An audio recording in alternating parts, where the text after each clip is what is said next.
I left my light, but I had a secondary light. So hope you guys can see me and everything like that. Give me 2 seconds. I'm going to share this.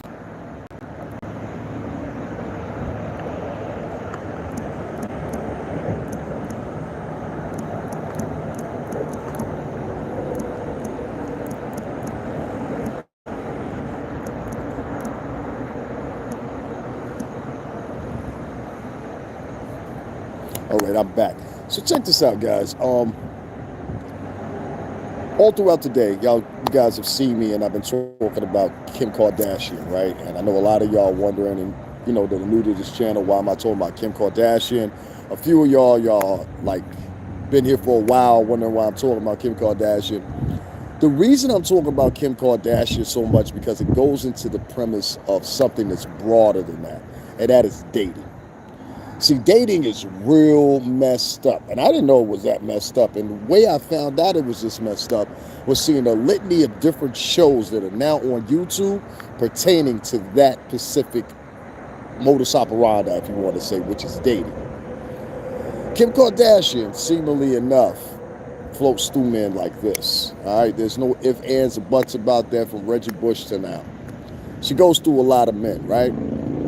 And I thought to myself, I said, in the cases of a lot of different women out there, I mean, in comparison, you would call Kim Kardashian a bat, a little easy. There's a lot of different names that you would give this girl if she was a normal girl in a city housing project somewhere. Is that fair? A lot of men would be running around talking about this woman, but instead I see man after man after man after man after man after man lust after this woman who now has 4 children.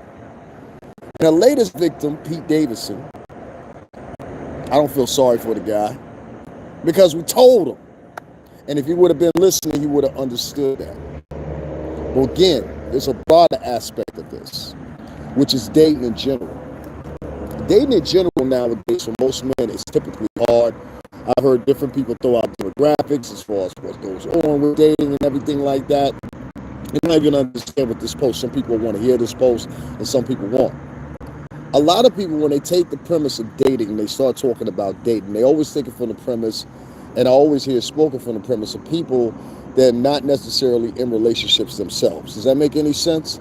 And so you have a litany of different people and different YouTubers, and I'm not going to be one of those, but you have a litany of different YouTubers that talk about relationships. And a lot of times, depending on what sphere they're in, whether they're in the female sphere or either they're in the male, whatever sphere, whatever sphere you're in, when it comes to dating, I've noticed that both in each genders have this prerequisite that they want, this prerequisite that they think they're supposed to have or whatever. And the only thing it does is drive us further apart. Now you're asking me, how do I correlate all this together and talk about like Kim Kardashian and Pete Davidson, because this is a perfect example of it. See, I think there's something wrong with a lot of women out here internally. I think there's something wrong with a lot of men out here internally.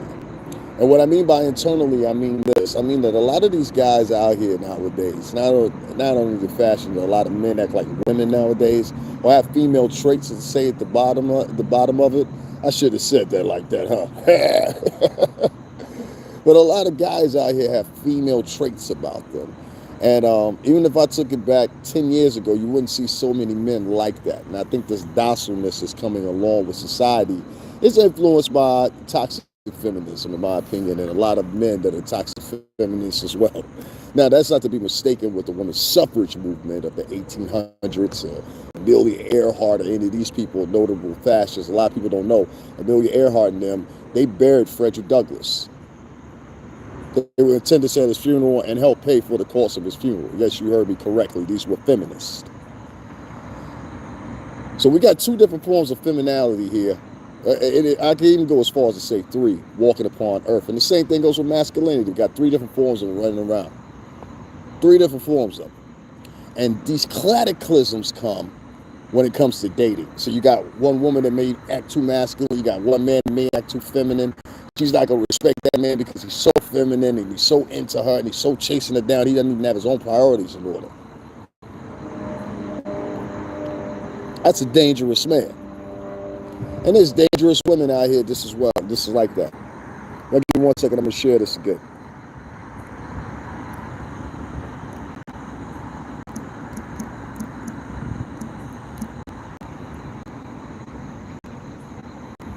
I noticed I have to start going live more often or whatever, because it's bad. I'm gonna talk about my own life here too, so stick in. I'm not just gonna talk about Kim Kardashian or whatever.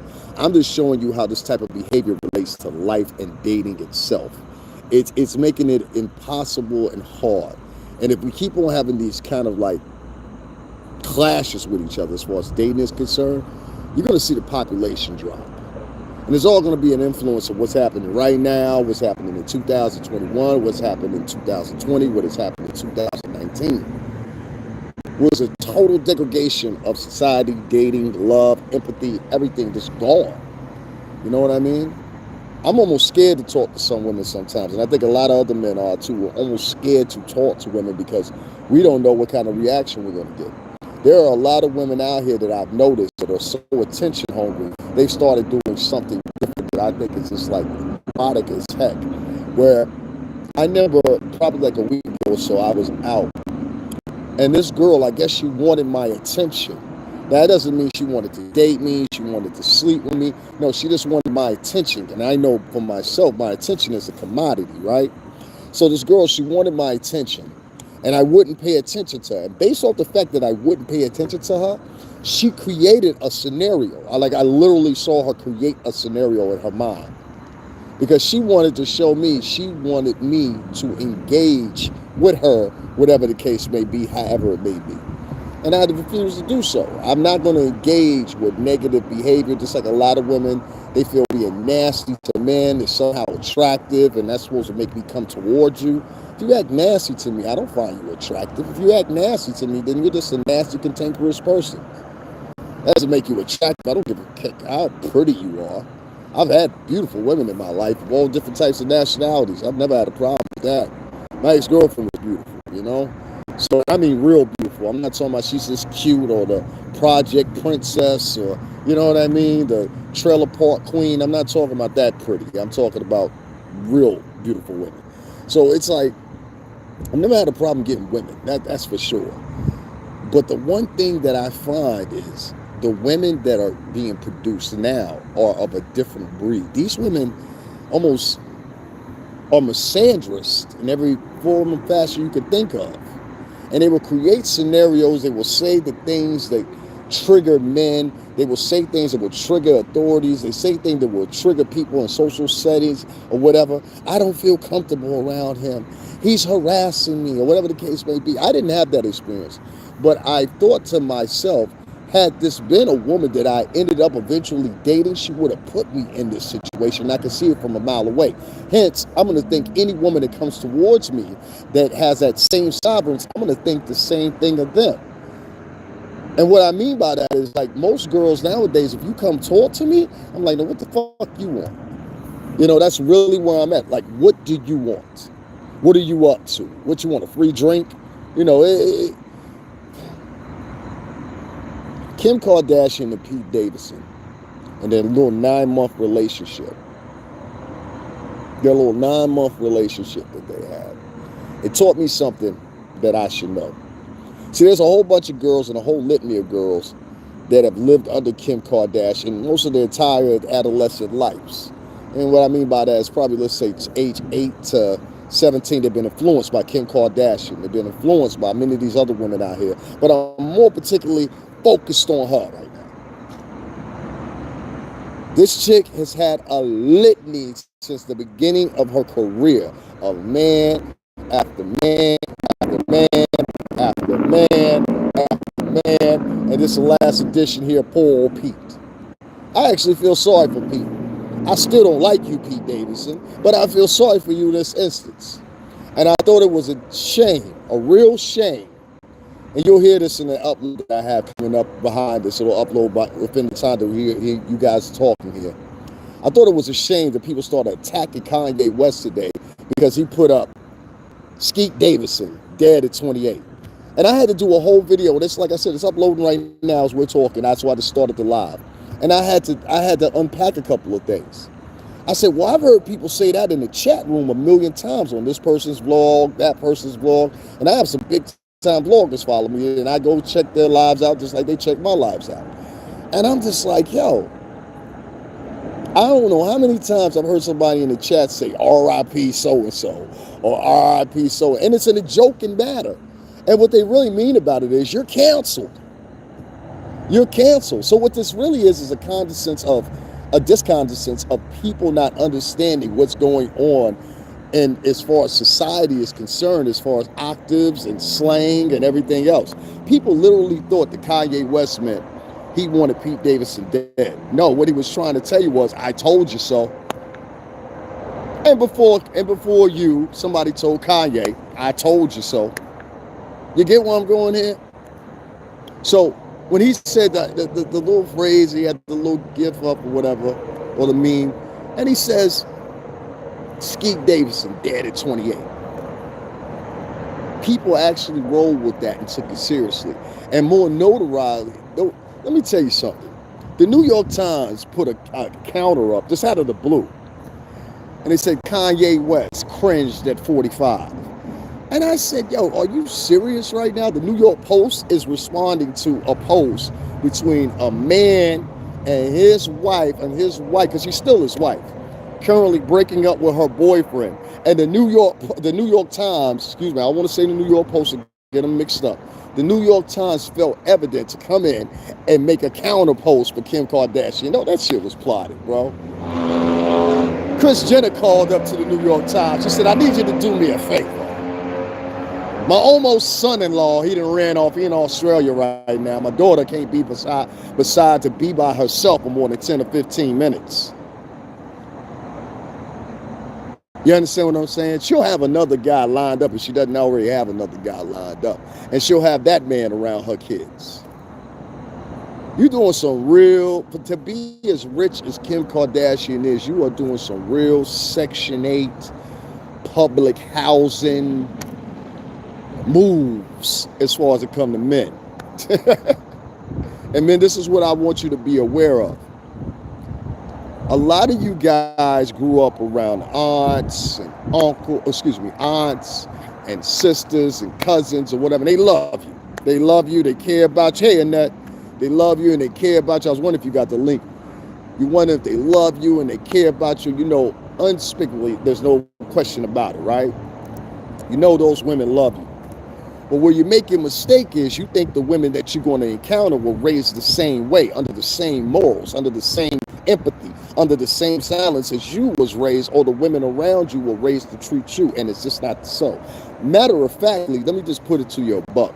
The chances of you finding someone that represents the women that have been in your life are small to none, even if you grew up in the same town, even if you grew up next door to each other. It's slim to none, fellas. And somebody needs to tell you that. Now, this is not a bash on women, because I'm going to say the same thing for women. Ladies, there are a lot of you ladies out here that are still dating the archetype of a man of the same that you were dating when you were 16 years old. 16. And you continue to date that same type of template of man over and over and over and over and over. It doesn't matter if you're black, white, Spanish, whatever. There's a lot of white women that run around I went to high school with. They still dating the college jock. They just don't know. He's still talking about his football career back in 1994 and how he scored that touchdown for such and such you. You understand what I'm saying? Ladies, y'all know him. The man that can't put down Madden 2028. You know what I'm saying? What you about to do? I'm about to go there and play Madden with Jimmy and them. You know what I'm saying? Like, ladies, if you're black, white, Spanish, whatever, doesn't matter. You know a guy like this, yeah? Well, fellas, there's women that are the doppelganger of the same thing that I'm explaining to you right now. There's a lot of women out there that really just need your help with their situation. See, the definition of a man will be even more definitive and change as we keep moving forward in this little world of ours. And I'm going to say more notoriety, probably in the next 2 years, you'll really see the culmination of it really hit you in your face.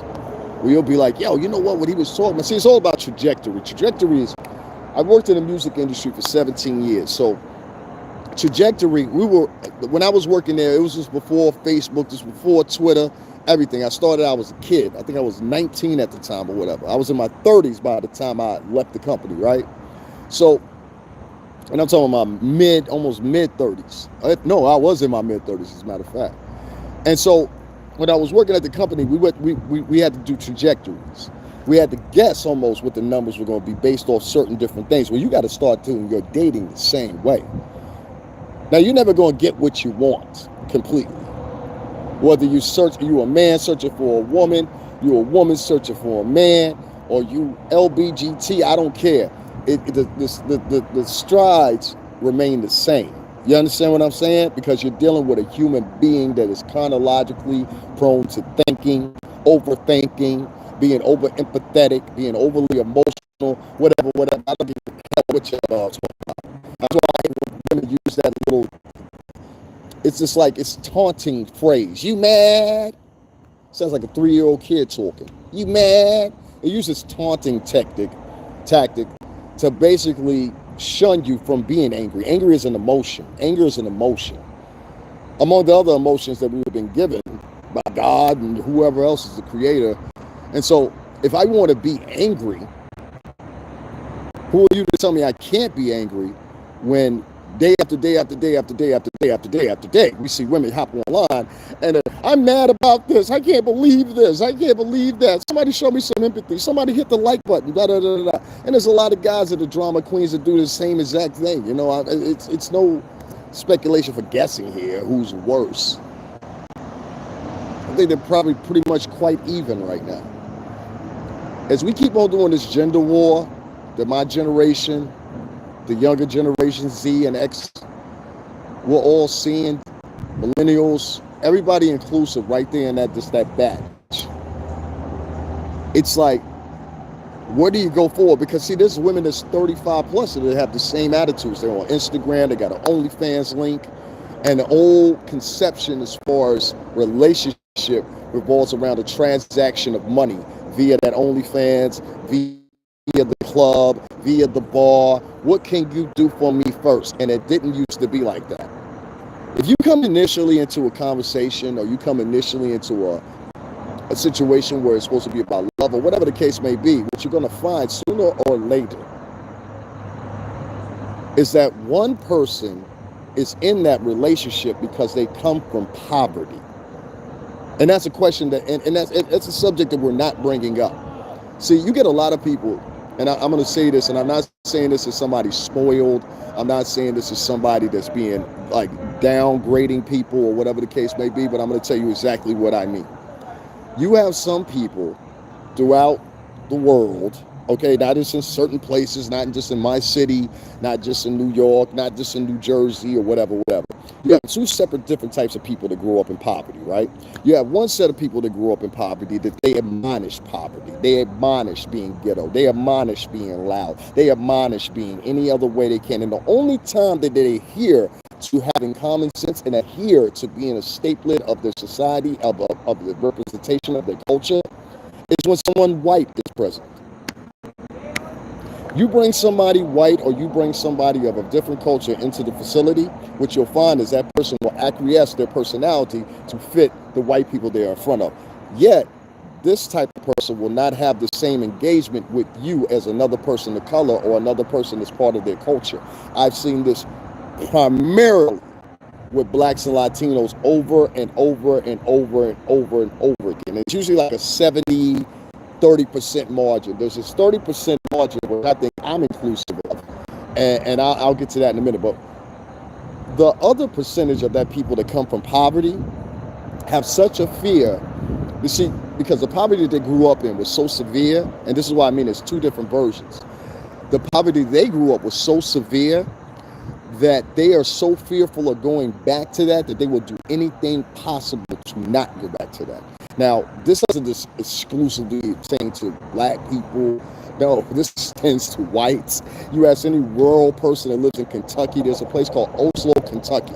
Oslo, Kentucky was considered one of the poorest rural white areas in the United States for over 2 decades. Go look it up. Oslo, Kentucky. You don't have to take my word for it. There's also been 4 or 5 other different regions with the United States, and notably enough, because their population sits at 62% in the United States. Of course, you would outnumber everybody in every demographic there would be. Now, with that being taken into consideration, I'm bringing it forth to say this.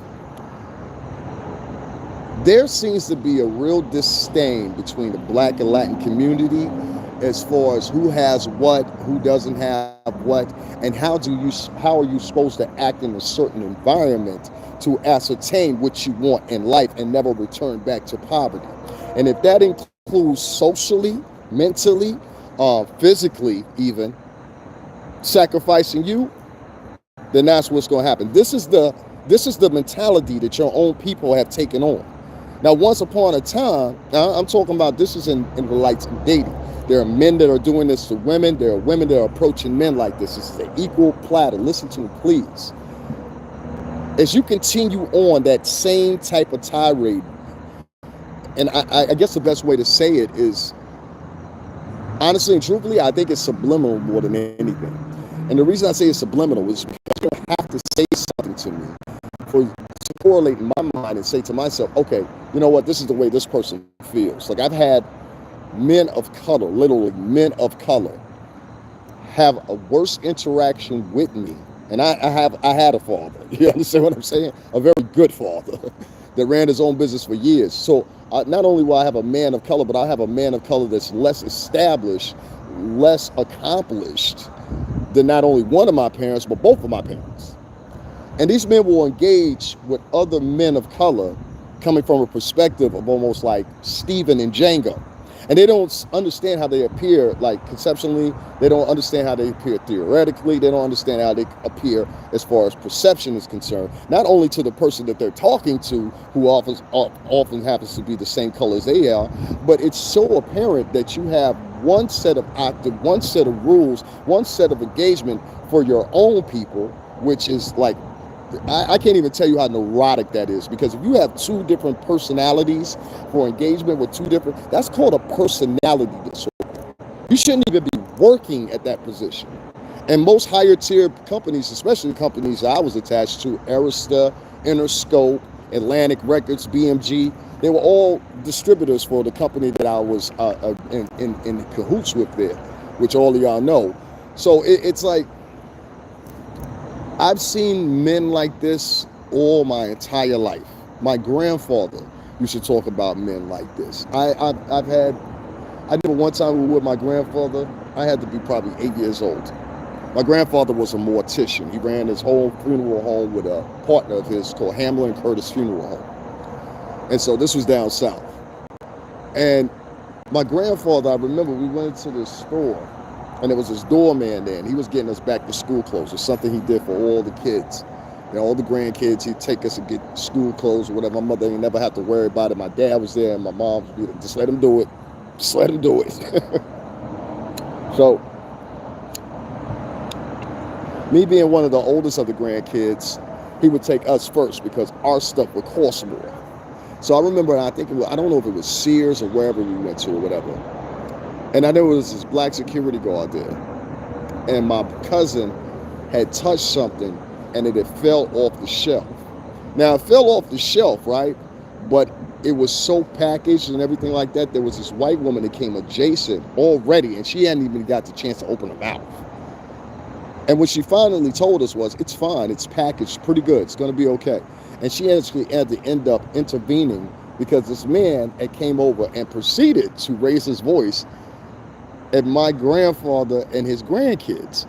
My grandfather had so much style and poise with him. He's a military man. He said, "Sir, I feel sorry for you. You don't understand the joy of what I'm doing right now." And I didn't understand that. And I'm paraphrasing a little bit or whatever the case may be, but now that I'm grown, I understood exactly what my grandfather was saying. This man is so alone in the world. This man is so down upon himself or whatever in the world. And once again, this conversation comes out of poverty because, listen, I worked for multi-millionaires for 17 years, black and Latin multi-millionaires. I never as an adult worked for a white company, ever. I worked for a black company. The distributors, they were white, but the company itself was black. and Latin. I mean, James Cruz, a couple other people there. Sean, what up, boy? So yeah, but the majority of the company, the majority of the people I worked with, and I'm talking about this is coming straight. This is 2 years out of high school into that. You get what I'm saying? And everybody in that building, they all made money, and they made way more than 40,000, 50,000, 60,000, even $100,000 a year. And wherever they went, wherever artist was performing, we went there with them, and we ate, slept, drank, stayed in the same hotels as they did. You know, and that was my life for 17, almost 18 years, up until what, 6 years ago. So when I tell people that story, I say it within this. I remember that time, and none of the people that I worked with, at least they didn't actively show it, that they were braggadocious, that they were, hey, look what I got, I'm better than you, da da da da. Whenever you see somebody do that, it's usually because they come from nothing. They come from absolutely nothing. And if you put them in a wide room with people that are accolades, if you put them in a wide room with collegiate people such as myself or whatever, you will see how much different they are. You will see their active is different. They don't know how to articulate themselves correctly. When they are saying something, they will go beyond the call of duty to try to insinuate something that doesn't require articulation. That's another thing you guys got to watch out for. Watch out for people that overly articulate things, because they're dangerous. The reason I brought all this up, or whatever the case may be, and I went to that little tirade about poverty, is because a lot of the girls that you have and you guys are dating or going after or whatever, they might not admit it to you, but a lot of these girls are in debt. A lot of these girls come from poverty. They're scared to go back to poverty. A lot of these girls, in a lot of cases, are single mothers. They're on a string as far as a debt. They're on a string as far as their financial setup or whatever. So yeah, you know, you get the cute little clothes, you get, you know, but at the end of the night, you're driving a 2006 used BMW and you're pulling up into the city housing projects. But you look cute as hell at the club. Oh, she looked like a doll at the club. Oh, the same thing with the guys. I've seen guys that drive $50,000 Jeeps, and they get it, or whatever the case may be, and they'll prioritize the Jeep outside of having a place to stay. TMH Global, what's going on? So they'll prioritize that at that versus having a place to stay. And I've seen these guys go sleep in the cars, go sleep over some girl's house, you know, eat up all the kids' snacks. There's a lot of guys out here like that. So the dating scene is screwed up. And it all becomes out. And I think the lying definitive notion here is our wants. You see, men are screaming that they want one set of things or whatever. They're not being represented by it. I think in a wider, broader sense, because the men that are out here speaking for other men, those men tend to be, one, alone themselves, tend to be, and this is not a statement like that, but not the most attractive guys in the world. Three, they don't really have a strong dating history as far as like, they don't have a strong dating history as far as like, they've not dated beautiful women. You understand what I'm saying? Like I've done it here in my community section. I've posted women that I've dated, beautiful women that I've dated. And a lot of people won't get that. And I don't try to do it to brag or anything like that. I go in to show it that, hey, there was a certain type of listening that I've been accustomed to as far as dating women. And most of the women that I've dated have treated me well. Now moving forward, if I was to date a woman, there's so many protocols up concerning dating that woman. What do you want? That's my attitude. What do you want? You know what I mean? And a lot of people get scared by that, man. A lot of people get scared by that because we're getting older. Everybody got a birthday. Everybody got a birthday. So this goes to show you how much the influence of media personalities like Kim Kardashian, like Pete Davidson or whatever, make the traditional relationship, the traditional values of nuclear family and everything else out the window. And you don't have to believe me. You don't have to listen to me or whatever the case may be. But I guarantee you, as time grippens on itself, as birthdays pass, as seasons pass, you will see what I say right now come true in front of your eyes.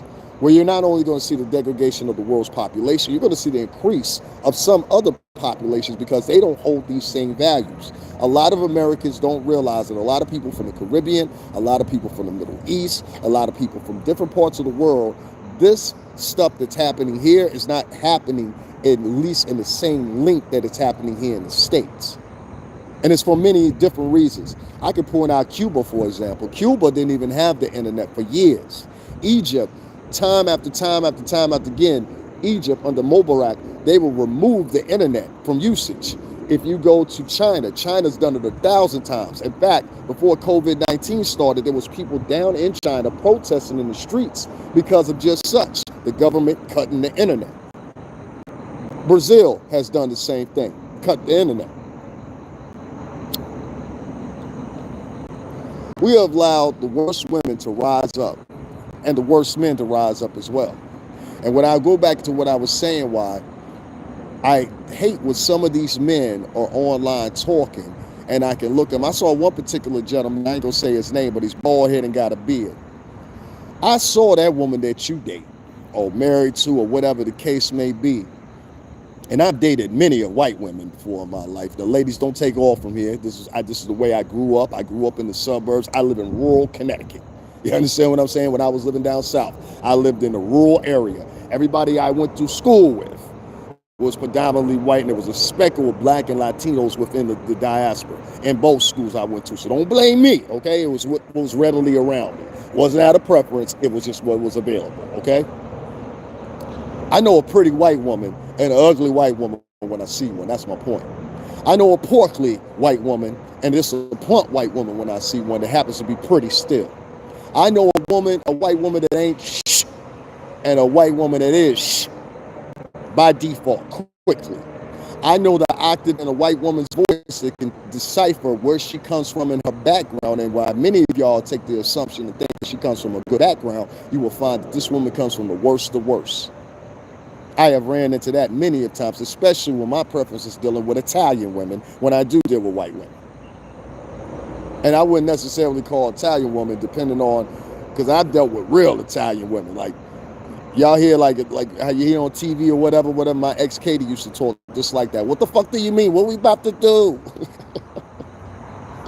And she was an educated woman. I'm not going to lie. It's just the way she taught. That's the way she was raised. Back again to, just because you're ghetto don't mean you're ghetto. You get what I'm saying? These men are now taking jet set and going around the world and now being held as a representation, if you want to say, of us. You know, the guy that ain't worked out in 6 months or 6 years rather. The guy that got a beer belly. The guy that kind of talk like this. Look at me down here in Brazil with all these skeezers. Skeezers. What you doing? I'm down here in Brazil chilling. Look at my watch. Look at my chain. We got now these fucking idiots, okay, going down to foreign countries, and I'm half foreign, so I'm kind of fucking embarrassed by it. We have these motherfuckers going down to, listen, I'm gonna stop you right here. Some of you motherfuckers don't belong in the Caribbean, okay? You bring along your toxic behavior, you bring about, I just want to screw everything on the island. You go down there, you mess with prostitutes, huh? You been to Dominican Republic? How many of y'all been to Boca Chica? Don't lie, don't lie. Don't lie. Entonces sabe la gente latino, entonces saben lo que es la mujer que es sucia. Fuck out of here. You go down to Colombia, you go down there, you fuck with prostitutes. Es la mujer de la sucia. And you go down there with these girls, sell them the world, and then you come back to America, and so bicho, entonces sabes la hora sucia.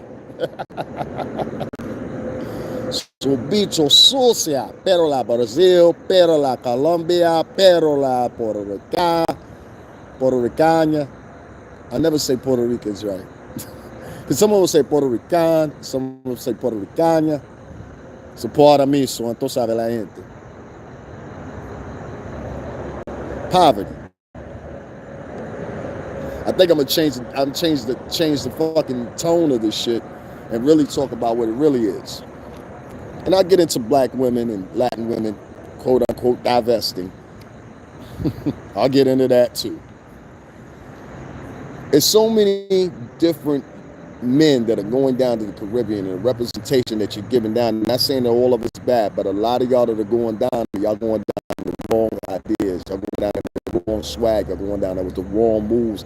And the only thing that happens after that is people get placed in their mind, this was an American. They're not looking at you and seeing that. And if you need an example of this, it's the same thing that happened with Brittany Griner. And I'm going to talk about Brittany in a minute here, because there's a gentleman that actually got more time than Brittany Griner. An older white gentleman, he about 61, 62 years old, man, sick to death. They gave this man 14 motherfucking years. This man has sat there and tutored dignitaries' kids.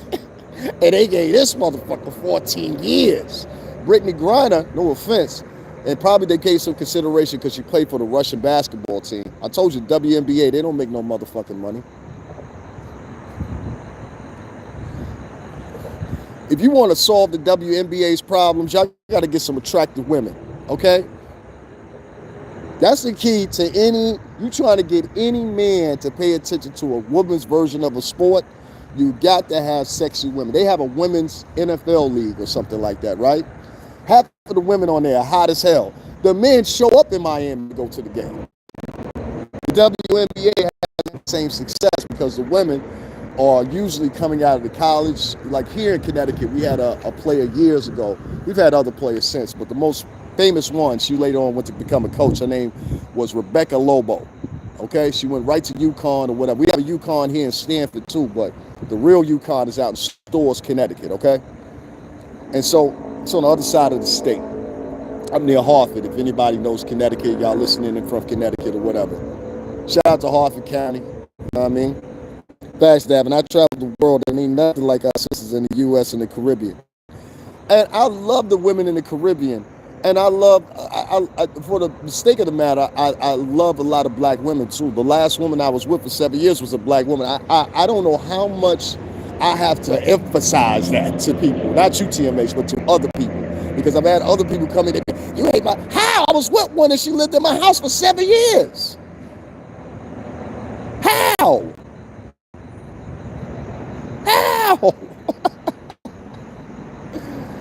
And I didn't even mention that. She was a Muslim woman. I was with a Muslim woman for 7 years. People don't get that connection either. People hear what they want to hear. I was with a black Muslim woman for 7 years, and she wasn't my first Muslim woman I've dated. I've also dated a woman that was Jewish. I've also dated another woman that was Turkish. You know what I mean? I was with a black Muslim.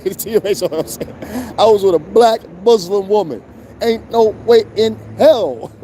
The one woman that I had a daughter by was Haitian and darker than the background to me right now and beautiful. You know, the best way I could describe her, this is one dark-skinned black model out of Africa. I forgot what her name is, but that's who Farrah looked like. Shout out to Farrah. Love you, girl. You know what I'm saying? I hope everything is well with you. Most of my ex-girlfriends, not all of them, will tell you, they didn't have any bad times with me. You understand what I'm saying? We get an argument here and there. They didn't have any bad times with me. I had women that I had broken up with that were ex-girlfriends of mine, including one I saw when I was in the other end of Connecticut. My long-time listeners, they know what I'm talking about. When I first returned back here to Connecticut, I was back where I used to live at. And on that side of Connecticut, I ran into probably, this was during the pandemic, I ran into two, it's a very small town, it's a shoreline town, you know? So everybody on the shoreline is pretty much a town where everybody knows everybody, don't you know? So basically, if you live on any of the shoreline towns all the way up to Western Rhode Island, everybody know each other. You either know each other from Foxwoods or Mohegan Sun, or we went to the same club in RI. You know what I mean? Everybody that lives in that area, in that corridor of the state, on that I-95 corridor, y'all know what I'm talking about. So I don't remember one of my ex-girlfriends saying they despise me, they have spoken to me, even when they in new situations, hey, and keep it moving. You know, it ain't obvious, but they will still speak. If a woman will still speak to you and she's with her new boyfriend, chances are there wasn't a bad breakup, right? Is that good and consider it? What you have with these men that are going down to the islands and what you have with these women, I'm going to get to the women real quick because I want to respect TMH Global, first of all. The women that you have in the United States now, the problem with them is they have been driven by different means. You understand? And that's why I mentioned what I mentioned earlier about poverty. See, poverty, I don't know, I don't care where it is in the world. That's what one of the things I think not everybody in black culture, not everybody in Latin culture, because a lot of people in Latin culture know this definitively. But I think that's one thing that people in black culture don't look in depth at. The results and the repercussions that come with poverty. Now, this is worldwide known, okay?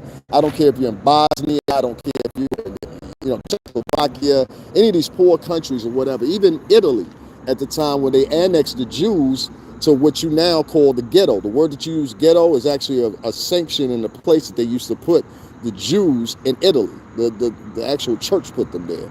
And it was messy, it was dirty or whatever. They called it the Jewish ghetto. If you don't believe me, go look it up. I'll try to speak after it's all said and done. They breakup was not toxic. Exactly. I've never, this last breakup I had, the only reason it was toxic, I believe, is I didn't allow my ex, I can be real with my shit. I didn't allow my ex-girlfriend to have the time that she needed to basically unwind. And what I mean by that is, see, when you with somebody for a long time, she was with her ex, I think she was with him for like 2 or 3 years. When you with a motherfucker for so long, you become used to him. When my ex-girlfriend left the house, I literally, I can remember this. It was probably the third day after she had left. I was so used to calling this woman's name. I used to have the same phrase. I've done it with every girlfriend. I call their name and I'd be like, hey, what are you doing? It's just a thing. And I get that from my dad. You know what I mean? And so I would always do that. And I remember this one particular morning I woke up and I yelled her name twice and I didn't hear nothing. And it took me a long time to get over that feeling. It is a feeling, I don't know how to explain it. Even when we split with each other, I had this ring that came over my body. Now, I'm not talking about a ring, like a little ring, like a light ring. I'm talking about I had this ring, like it felt internally in my body that I had just separated from a motherfucker that I cared the world about. And it was hard to get rid of that feeling. You understand what I'm saying? And when I tried to get rid of that feeling, it just came back even stronger. I remember there was 2 or 3 times this happened. There was one time that she came over to get the rest of her things to finally leave.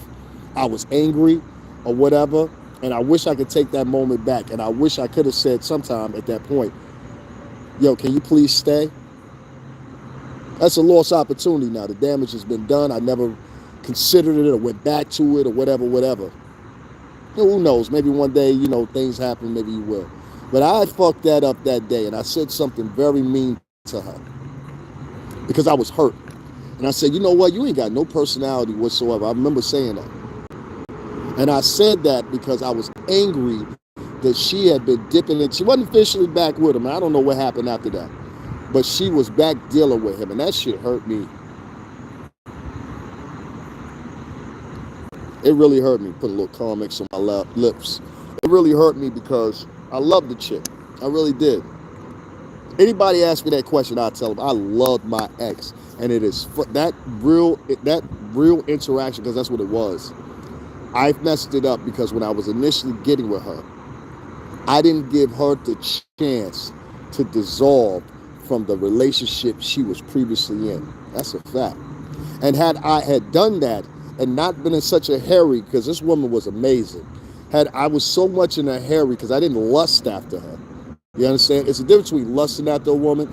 I can lust after a woman, and average woman within 10 or 15 minutes I can get in your pants. It's not a problem. But I didn't lust after her. You understand what I'm saying? I don't know if it was the fact that she was Muslim or whatever the case may be, but it was different. Y'all know what it means to be, and excuse my French ladies if I've offended any of y'all. Y'all know what it means to be proud of your bitch? There's a difference between I like this woman, I love this woman, and being proud of your bitch. It's a very big difference. And I know I shouldn't probably be using the word bitch after Irv Gotti to say what he said or whatever. I ain't gonna talk about them. I had the privilege of being in attendance with Lorenzo Gotti, who was Chris Gotti, which is Irv Gotti's brother, at what's the name, sometime back, probably like 2 years ago, with Tony Dufat from the Bad Boy Hitman And it was actually, what's this guy's name? He's in jail right now, Casanova. It was for him. I neglected, and you have to take this step back and say this. I neglected not putting. I told I was proud of her, but I never emphasized the fact. You know what I'm saying? I never emphasized the fact. You got to do these every now and then, man, because hopefully what I'm hoping is some of these fellas that look at this and they understand what I'm talking about or whatever, because like, make no mistake about it, I'm not trying to sound cocky or nothing like that, but I know I'm a pretty good looking guy or whatever. A lot of these guys are on these blogs and they're talking or whatever. If you dig back into their history and they're talking about women now, I'm like, yo, you wasn't hanging with us at the bar. You wasn't hanging with us when we had 3 or 4 women up in the W. You wasn't hanging with us when we said, yo, round them up on Ocean Drive. You wasn't with us in LA when we was like, yo, round them up. You know what I mean? You wasn't one of us. And I hate motherfuckers that pretend like they were one of us. I know a nerd motherfucker that didn't get no J from 12th grade on to 27. Then all of a sudden, somebody teach you how to dress or whatever. Let me tell you something. Me and my cousin Mario, Dorico Quarles, who else? Dorico, JJ Quarles. I'm trying to think who else. All of us were taught by a dude. At the time, he had to be in his 40s. His name is Early. Early passed away. Shout out to Early, RIP to him. Early was the one that put us on to dressing early. We had to be like 7 or 8 years old. So we used to look at him. And we used to look at, he was a pretty boy type too. So he used to have all the fly chicks coming through. Chicks used to come through and pick him. This is before cell phones. All I witnessed this with my eyes. Because he used to hang with one of my other cousins. And he was older. Chicks used to pull up, yo, come on. 3, 4, 5 chicks in the car. I'm like, how's he do it? It was the clothes. It was the money too. But it was the clothes, sneakers, and all that stuff, or whatever. But at the time, we seeing things like, British Knights. We seeing things like, you know what I'm saying? What else? It was my first time seeing Nike Cortezes and all that stuff or whatever. All this stuff was influential in us becoming stylish as we got older and came into our teen years from 8, 9, 10 years old. These were the guys that were influences to us. So at 12, 13, 14 years old, I knew, okay, this is why I got to look. This is how I got to move to get the fly chicks that I want in school. You know what I'm saying? And it worked. It worked for me. It worked for my cousin Mark. My cousin Gario got pictures of us like when Crisscross was out. We was wearing shit backwards. Like, we had this other look with Boys the Men was really like banging at the time. And they was wearing the shorts with the dress shirts and the ties. You know what I'm saying? We had like all kinds of looks. There are guys, and I hate to talk about this man, RIP to him, like Kevin Samuels, okay? I respect what Kevin Samuels did. I respect Kevin Samuels' mantra. But Kevin Samuels was a nerd, all right? Kevin Samuels, I seen older pictures of him. I seen older videos of him when he first got on YouTube. And if you've seen those same older videos, you know that Kevin Samuels wasn't the same debonair man in his as he was in his late 50s. It took a lot of pruning. So see, if you're not a guy like that from the get-go, it take you years to get where you get. I'm going to talk about Fresh and Fit. I love Fresh and Fit. I like some of the content on there. I see some of the directions they go. Myron and Fresh, I both was nerds. Y'all getting it in now, but come on, be real with yourself. Myron, I seen old pictures of you. We would have considered you a nerd. There's nothing wrong with that, homie. I like y'all now. You know what I'm saying? And I'm not trying to date you. You know what I mean? So it's like these guys were nerds, and you get a lot of people in the quote-unquote manosphere nowadays that you didn't have the same experiences as a lot of dudes, especially the dudes I know that did better than I did. You understand what I'm saying? I'm talking about, I always had dudes around me that was getting money. I always had dudes around, I'm talking about from my teens, everything. I was a drug dealer before I got with the record companies. Do you get what I'm saying? So it was like, and I don't come from that. I don't come from that. But what appeals to me is this. These same men that are sitting out here telling these other young men and telling other men what they should be doing. None of these men have ever raised the question of, all right, well, nigga, what's your background? What's your background? What's your background? Was you hitting chicks back in 2000, 95, 90? And what you'll find is, when you dig into the history of these dudes, you're going to find they wasn't. They wasn't. They wasn't getting women like that. They wasn't moving like that. In fact, in many cases, most of these guys are women that are guys that the women would not pay attention to, period. All right? My man, L.A., Dorico, JJ, Early, or they taught us how to talk to women. I didn't even know how to talk to women by my fault. I learned how to talk to women through them, and my sisters, but mainly through them. You understand what I'm saying? And it wasn't a bad way of talking to women, because Early was smooth, man. He was smooth. He had this little walk with him. He walked real slow. He had a little laugh with him. You know what I mean? Like, it was him. There was another kid named Chris Clater. Shout out to Chris Clater. You know what I'm saying? I don't know what happened to him. All these guys are, I swear to God, this kid, Chris Clater, he looked just like the rapper Special Ed. That's what all the he was biracial. He had the same hair, except that Special Ed, I think Special Ed was Trini. And like a lot of people down in Trinidad, they're kind of like Nicki Minaj. If you look at Nicki Minaj's mother, you'll understand what I'm talking about. They're mixed with Indian or Bangladeshi, or, you know what I'm saying? But they're black at the same time, you know? A lot of people, that's one thing I don't like about black people. Black people are so quickly to identify what they think from American traits and American faces or whatever. They're so quick to throw that in a pile and say, well, he's one of us. And not necessarily, everybody ain't one of you. And I don't mean it like that in a mean way. I mean, like, you know, consider the fact that just because someone looks like you doesn't mean they're just like you. You understand what I'm saying? It's very keen that you pick that up and start moving forward with that, because what you're going to find is, and all the race mixing is going on and everything like that, you're going to make mistake after mistake after mistake after mistake, thinking that one person is one way, or they should think a certain way because they look like you or resemble you or have features of you.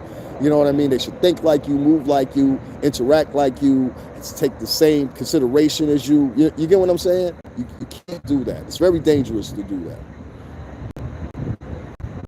Now, I want to move to the women, because I don't date men. I want to get to the women. The women, I think, are on the same side of the spectrum, but in a different location. Does that make sense? And what I mean by that is the women have come to a crossroad.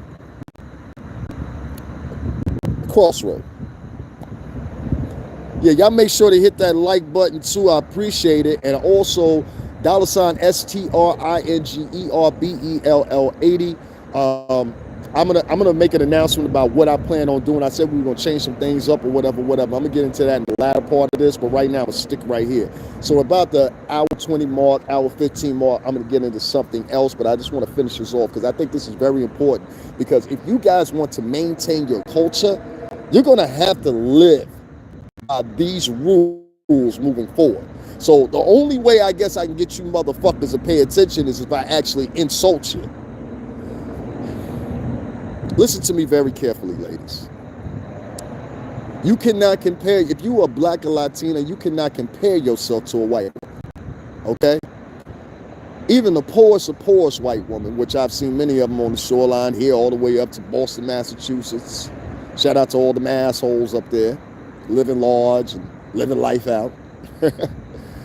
One of the funny things that you'll find, ladies, is many of these white women that you're trying to emulate, whether it be in personality, whether it be in octave, whether it be in presenting yourself or whatever the case may be, the examples that you're trying to emulate is the same mistake that white men and women made back in the 90s and early 2000s. I'm going to tell y'all what I mean by that. Y'all sit here with me. I grew up around Italians and Greeks all my entire fucking life, all right? I'm talking about real Italians, the Vaccos, D'Amico, Joey, Brian. Shout out to all of you. Gus, you fat fuck. I mean, these are people I actually know. I've thrown up pictures of them or whatever. I know Italians, like people from Napoli, not no second generation, third generation. I'm talking about Italians that know how to speak Italian. E come tu stai, si fa andiere. You understand what I'm saying? Si parla italiano, no. I grew up around real Italian motherfuckers. And the one thing I like about Italian people, they're not afraid to hold their fucking tongue, ever. That's why I kind of sound like them sometimes, I guess, I don't know. But these are my friends. These are people that I've known for a long time. and I love him to death. I threw up a picture of me and my homeboy Billy Rocchio in the comment section, whatever. You see how he typecast it? My friend. That's been my friend for over 22 years. We've known each other since we were kids. The reason I bring that up is I remember when I was growing up, there were two types of white kids. There was white kids that wanted to act like they were black, but they didn't do it naturally, and they kind of overemphasized their blackness or Latinness when they were acting it out. Then there was a second type that actually grew up like that, will get busy with you, will help you out, and be the last motherfucker there standing when the crowd is full. If you got into it, I live in New England. We get into a lot of bar fights out here. Not in this section, but in the other section on the shoreline, that's what everybody does, bar fight. If you ain't got in a bar fight ever in your life and you live on the shoreline, I don't fucking trust you. Shout out to Niantic, shout out to Waterford, shout out to New London, shout out to Norwich. I don't trust you, you know? So, with that being said, I'm seeing the same thing, but in ill reverse here in the 2020s with black women nowadays. And what I mean by that is this. You have some black women that are twofold to this. Now, where I live at here, believe it or not, there's two people of notoriety that are from right here at Stanford. One of them is from literally right up the street from where I live, which is Candace Owens. Agree with it, don't agree with it, that's your choice. The other person is the former press secretary, Jen Psaki. She's from here in Stanford, Connecticut as well. Now, the thing about it is this. With me being said, with me dating a litany of Italian women and white women, French women, Canadian women, an Israeli woman from Afula, Israel, shout out to ID David, you learn the same thing. You learn how to dig into personalities and what your personality represents per se. And what I see a lot of black women doing is the same mistake that those same white kids did back in the late 90s and early 2000s where they were trying to emulate the culture.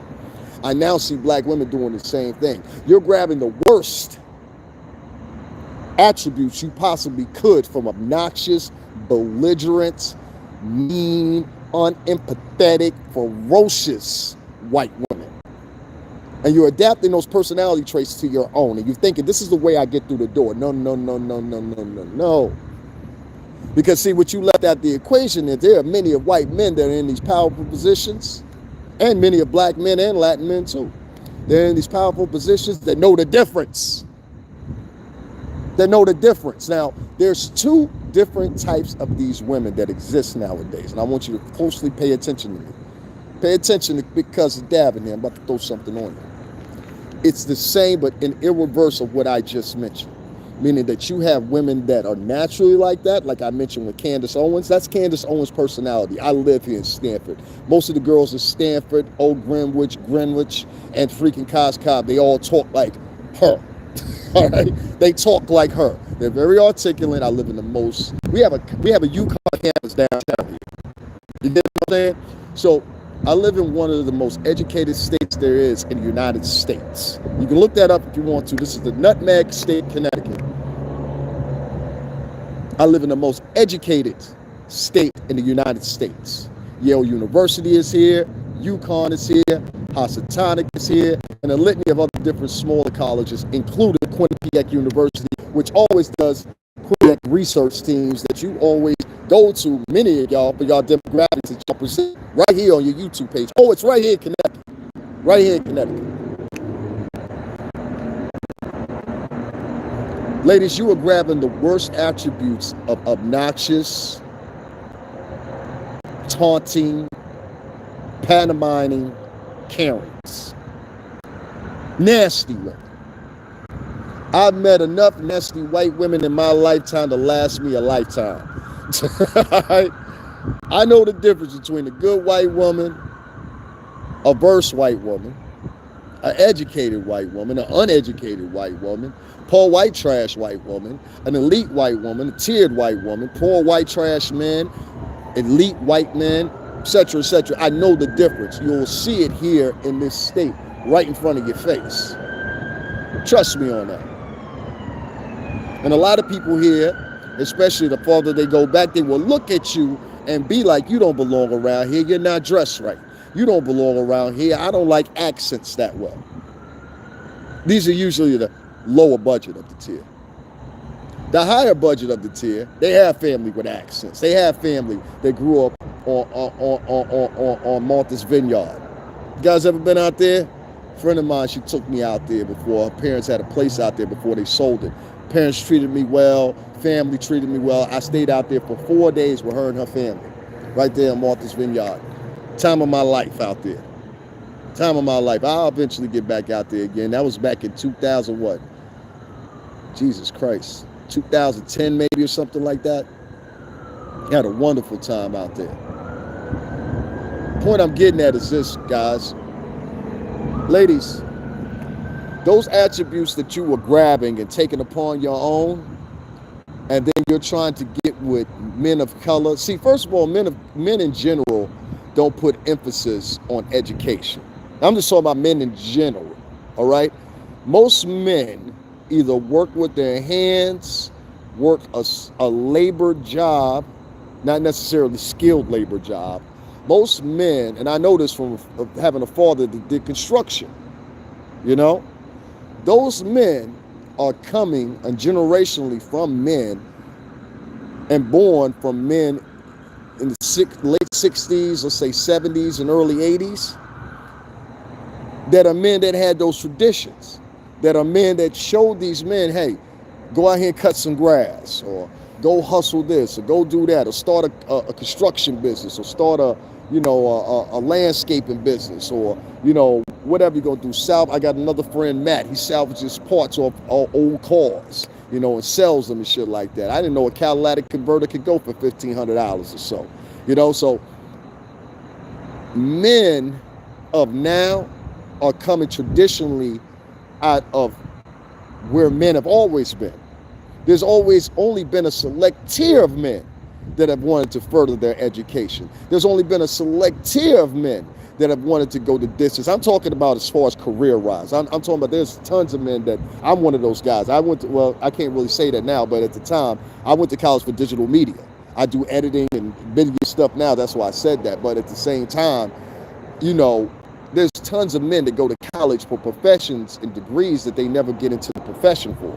So you have men like, if you ever watched the movie Django Unchained, he said, I haven't practiced dentistry in a long time. I'm a bounty hunter. It's the best example I can give you. So I haven't practiced dentistry in a long time. I'm a bounty hunter. Because it's more profitable. See what I mean?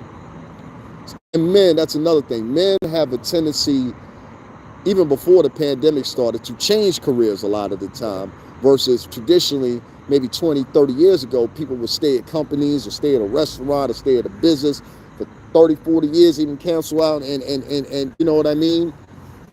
Retire from those positions. This is where men have traditionally been. Now, women, on the other hand, because of weight, size, and different variables in it, have traditionally been into certain categories that require education, nursing, being dentists, and many other different things, mathematicians, you name it. Teachers, which at one time in this country, most of the teachers were women. These are the accolades that these women come out of, and what they were reared under grandmothers, under their mothers in many cases, and under the mothers of the 1990s. I would say any child born up to probably 1998 probably came under a household that was like this in similarity as far as their value system, as far as their that vitality, and how they looked upon economic issues, referring to how their household was going to be set up. I have aunts and uncles that are still alive. They're my mom's brothers and sisters, as well as my dad's brothers and sisters, that have still been married for 20, 25, 30 years. You will not see, in my opinion, that repeat. I really don't think you will. And with the divorce rates going up even more and more and more and more and more, it's even more of a reason to say to you, we can't continue going on the same mission where we're sitting here and we're going in the same damn direction, and I'm arguing with this woman, I'm saying this about this woman, or whatever. Now, I think a lot of you women out here, just like the men, that advocate online, a lot of you broads are fraud as fuck. And I'm going to tell you what I mean by that, that are giving these women like different advice and shit like that. I think a lot of you broads are weak and fucking fraud as fuck, and you say what you say just to be saying it. You don't really fucking feel like that. And the reason I say that is you go too far with trying to have the same conversation, a real conversation you can't duplicate. You can't duplicate a real conversation, just like you can't duplicate a real song. Anybody that's an artist out there, whatever. It could be 10 cuts on the album, but it's going to be those 2 motherfucking songs on that album that nobody can live without. You understand what I'm saying? One of the best albums by Kanye West that I like is My Beautiful Dark Twisted Fantasy, right? But the songs that stick out on there for me is Runaway, and then there's another one, I forgot what the name of it is. It's on the tip of my tongue. It's the one with Rihanna. All of the Lights, that one, All of the Lights. Those are the 2 songs that stick out. You understand what I'm saying? Well, just like that, women, you're in the same category when you're doing vlogging. A lot of y'all ladies are vicious as hell and try to hide behind the fact that you're righteous. You wear little head wraps, talk real black. You know what I mean? But at the same time, if you go and you study some of their posts, you study some of the shit that they've done in the past, you'll look and see, oh, they admonish white men. They talk down upon men of color numerous times. Even while they're wearing that head wrap and all that shit, they'll still talk down upon you. I've walked into circles and situations just going to get a cup of coffee, and a broad will look at me and say something nasty about me just because she believes she can. It's happened.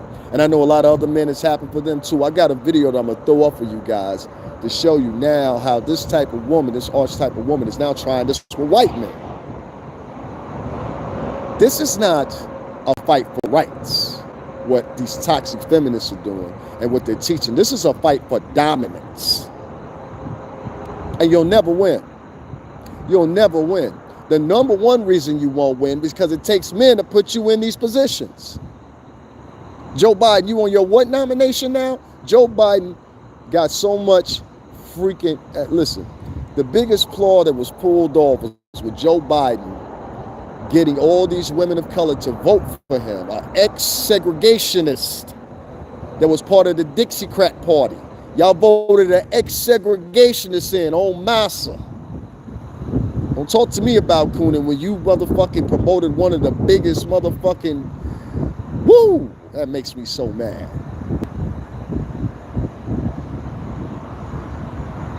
Voted in an ex-segregationist and a woman that refused to let black women stop fighting forest fires in California.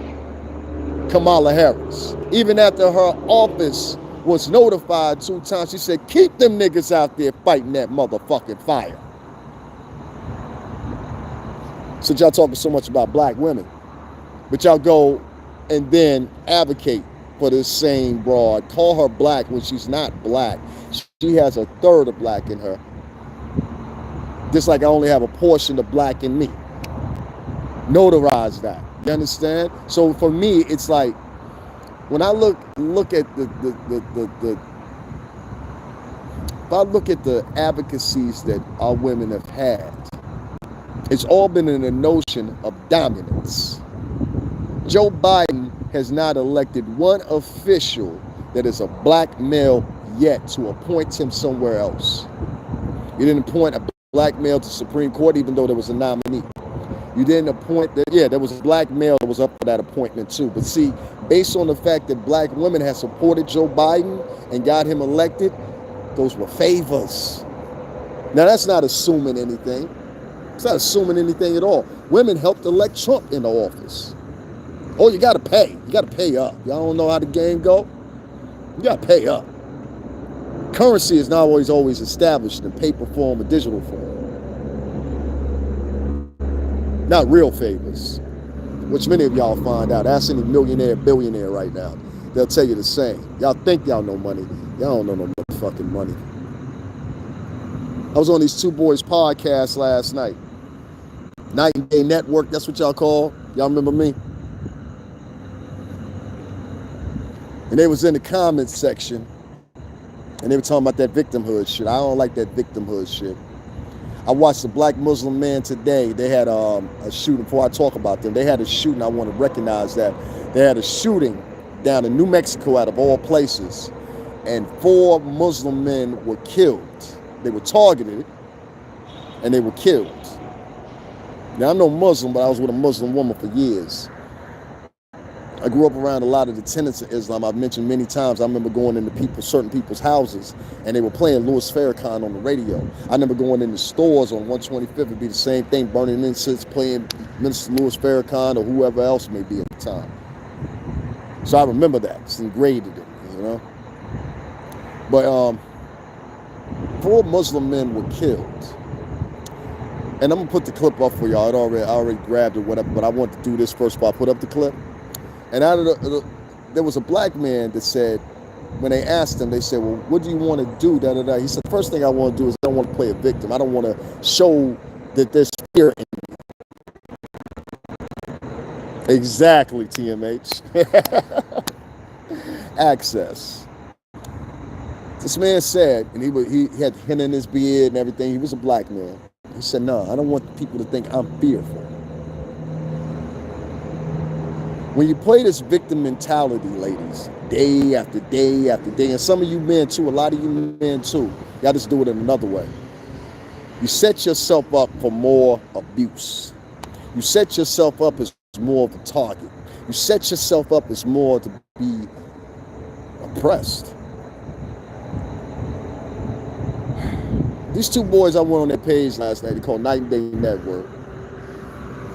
Y'all follow me, yes y'all do, don't lie. I found your shit from the YouTube studio, so you follow me. So I said, let me start checking out people that follow me, see what they up to. You know what I'm saying? Since everybody watching each other and shit. That's what we do. We watch each other here on YouTube. So I said, let me see who's watching me. You know what I'm saying?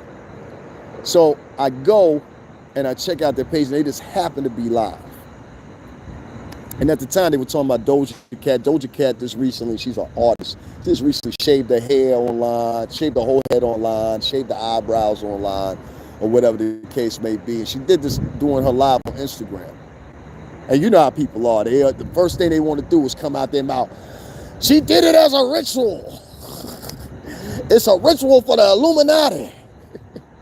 Hoi, toi, toi, toi, toi, toi.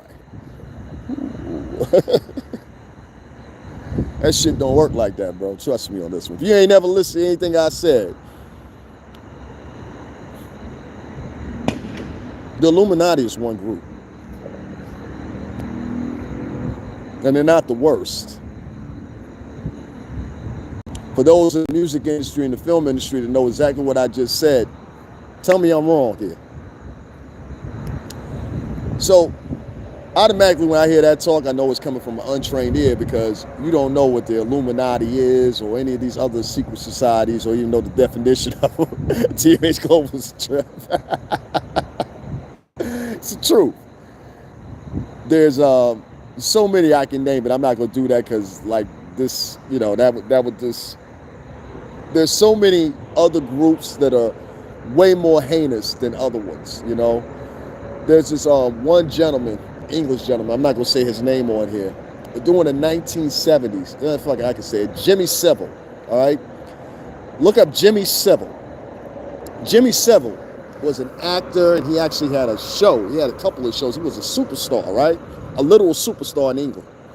And Jimmy Savile, he decided that along the way, he was going to start molesting and offering children to purportedly royalty and a couple other people, kind of like the Jeffrey Epstein of his time, right? And so this man's scandal was so large, ultimately what ended up happening was they started digging in deep. And what they found was there was a couple of clubs that were involved in England.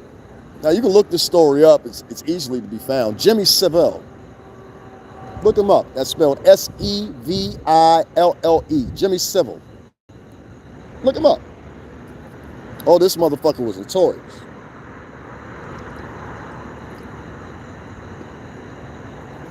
Now, I'll kind of like kind of into with this. The young boys were up there, and what they were talking about was Doja Cat shaving her head and shaving her eyebrows, and they were trying to correlate it to rituals and everything like that, or whatever. First of all, if you're doing a ritual, you don't do it so the world sees. That's for one. If you're doing a ritual, you don't want anybody to see it at all, because it's not going to work. Entonces, sabes, la gente latino, entonces, sabes, Santería, entonces, sabes, Navatú, entonces, sabes, pero como diga, Jesús, entonces, sabes, no. If you're trying to inflict these type of things and sorcery and spells and things like that, the first thing that anybody will tell you in any of those things is you only do it with the people that are in cahoots with the connotation that you're trying to, or the spell that you're trying to cast, in other words. It works different in different types of religions, whether it be Vadu, Santeria, and tú sabes. So that wasn't that. What these men proceeded to do was what a lot of these dudes did. They used Google. And the thing about Google is, unless you have an absolute while you're losing Google, what happens is a lot of times people will pick and choose what they want off of Google, and they'll roll with that. So what these men were doing was, out of all the results that came up, they picked three results, and they kept reiterating that to the crowd, the three results that they found, right? But what they didn't put up and what they didn't acknowledge to the crowd was this: Night and Day Network. And I wrote it in your chat, and you saw me write it in your chat. And I can't stand when you prima donna wannabe motherfuckers are in your little chats. Listen, this is YouTube. You don't even own any of the material that we put up here on YouTube unless you back it up in the cloud. YouTube, hence Google, hence Alphabet, that owns both of those companies, they own the totality of everything that we upload here. They can even lease it out if they want to. All right? So when you motherfuckers be talking about, I got my own platform, you ain't got shit. You got a free YouTube account just like the fucking rest of us, and the validity of your YouTube account depends on how many people view your shit and how many people are subscribed. I'm at 10K and 1.8 million views. These kids sat there and knowingly admitted the information to the people. These were mostly black folks they were talking about, but screw what color they were. They were talking to a litany of different people that were in that chat room, and they were admitting information from them. So now you are an oppressor, because just like they admitted passages from the Bible from people when they were on the plantation, you were invoking the same type of rules and dishing them to your people. So yes, I checked them, and I recorded it so y'all can see it for your motherfucking self. So y'all can see it for your motherfucking self. Not to embarrass them. No. I don't want to embarrass these young men. No, I don't want to do that. I want you two motherfuckers to learn a lesson. Now, as I'm writing all this stuff in there, right, I know one of those young men, because I was so persistent with writing it in the chat room, one of them decided to circumnavigate the conversation. And now he wanted to, in his mind, show off to me, okay? You got to realize, ladies and gentlemen, this is how a lot of these motherfuckers think. They think that the things they have, trinkets, rags and tatters, and the braggadocious shit that they do. This is when you always know that you're talking to somebody that ain't of accordance, all right? Because they start bragging and boasting about shit that don't need to be bragged and boasted about. You understand what I'm saying? Not in a real way anyway. They were selling CBD oil on their channel, which I ain't got a problem with that. Hey, here in Connecticut, it's legal. Go get the medical marijuana license, get the edibles, all that other shit you want. I didn't have a problem with that. It was the fact that they never acknowledged the question that I saw, that they saw, and that the rest of the crowd saw, because their crowd started engaging in it and started going off and seeing for themselves. In Buddhism, shaving your hair means something different. In Christianity, depending on what part of Christianity you're in, shaving your head means something different. It's not correlated with Vadu, it's not correlated with Santeria, it's not correlated with Shango, it's not correlated with any of those different types of religions that would be considered, in some effect, white or dark Christianity. That's one. Two, the thing that stuck out to me the more so than anything was there was a litany of different religions outside the norms. So they had what it meant to cut your hair if you were Jewish. It meant what to cut your hair bald. But the most one that stuck out the most that they didn't use out of all of them was the passage it said in the Bible about shaving your eyebrows and shaving your head. And the only thing that these men wanted to point out was when you shave your head and shave your eyebrows, it means you're a slave. No, sir, that doesn't mean you're a slave. But I do get the connotation that it does mean one of those things. In fact, there was a show that was called Underground. Any other remember it came on Fox? Had Journey Smollett, who was Jesse Smollett's sister. She was one of the head lead roles on the show. They only did 2 seasons of it. It's available here on YouTube. You guys can just type in Underground, put in slave series behind it. It's one of the best renditions, if I would say, of that slave type of genre. And the reason I say that is because these slaves get it in. You know what I mean? They do some, especially the women. And I think the women, if you haven't seen the show Underground, it came out probably like 7 years ago, maybe 6 years ago. It's an excellent show that they should have never taken off Fox. It only got to run 2 seasons, but those 2 seasons are worthwhile. Now I hope that the producers or somebody will bring it back. But in the show, it's one of the characters, and he's escaping, and he has to travel along the way. And being that he's fair complected, what many African Americans did, and, you know, the brown paper bag rules of Louisiana, things are staples that only if you're part of the culture you would understand. But this divisiveness of light skin versus dark skin, it goes back a long way. It really goes back to when Massa was raping the women. Or vice versa, a lot of the women were raping the men as well. But the byproducts.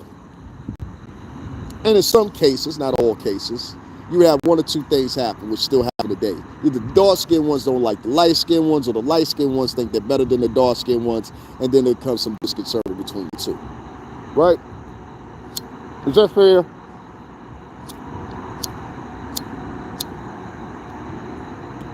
This man had an advantage at the time in that part of history. So he shaved off his eyebrows and shaved his head, and he traveled. And at a distance, he looked like a white man. At a distance, he appeared to be at the very least a free biracial man based on the time period, if that makes sense. There was no need to ask this man if he had his papers, because you could look at him, and apparently enough, by the way he was dressed and the way he looked, he had white lineage in him. Of some sorts of another. Does that make sense? So there's another example, once again. And the same thing applies that many men did during the brown paper bag laws or rules, or however you want to put it, back in Louisiana and many other parts of the Midwest and the South. They shave their eyebrows, cut the hair off so they would fit in with white society. They would move around like that for years. There are women that are in the Buddhist and men that are in the Buddhist religion. They shave their hair, shave their eyebrows. So what I'm pointing out was these men were lying. The way that they gave their retort to me was to show me and show the screen that they can make money selling CBD oils. And I listened to this shit, and I was just like, yo, this is sad, man. This is sad. They think being braggadocious is impressing me. They really thought they were impressing me. Bless their poor little hearts. Shout out to Uncle Herschel. Bless their poor little hearts. Y'all make sure to check out Uncle Herschel and Aunt Pearl here on YouTube. I'm going to share them again. They're a white couple out in the Midwest, but I love them to death. They always got some good spirit to say, and a very plain-spoken, older white gentleman. I like old white gentlemen like that. They say it how it is. Well, and I like old black men to do that too, so don't get me wrong. With that being said, I bring us back with Night and Day. I eventually jumped off there live or whatever. Like I said, I may or may not put that up. I might put that up in another section. Just put the links so y'all can go view it there for a few separate individuals. But this is something that has existed. It doesn't correlate to Illuminati. It doesn't correlate to evil doing. It doesn't correlate to any of that stuff necessarily. But to get cash apps to sell their CBD oils, these men decided that the best thing to do was lie to the same people that they were claiming that they were serving.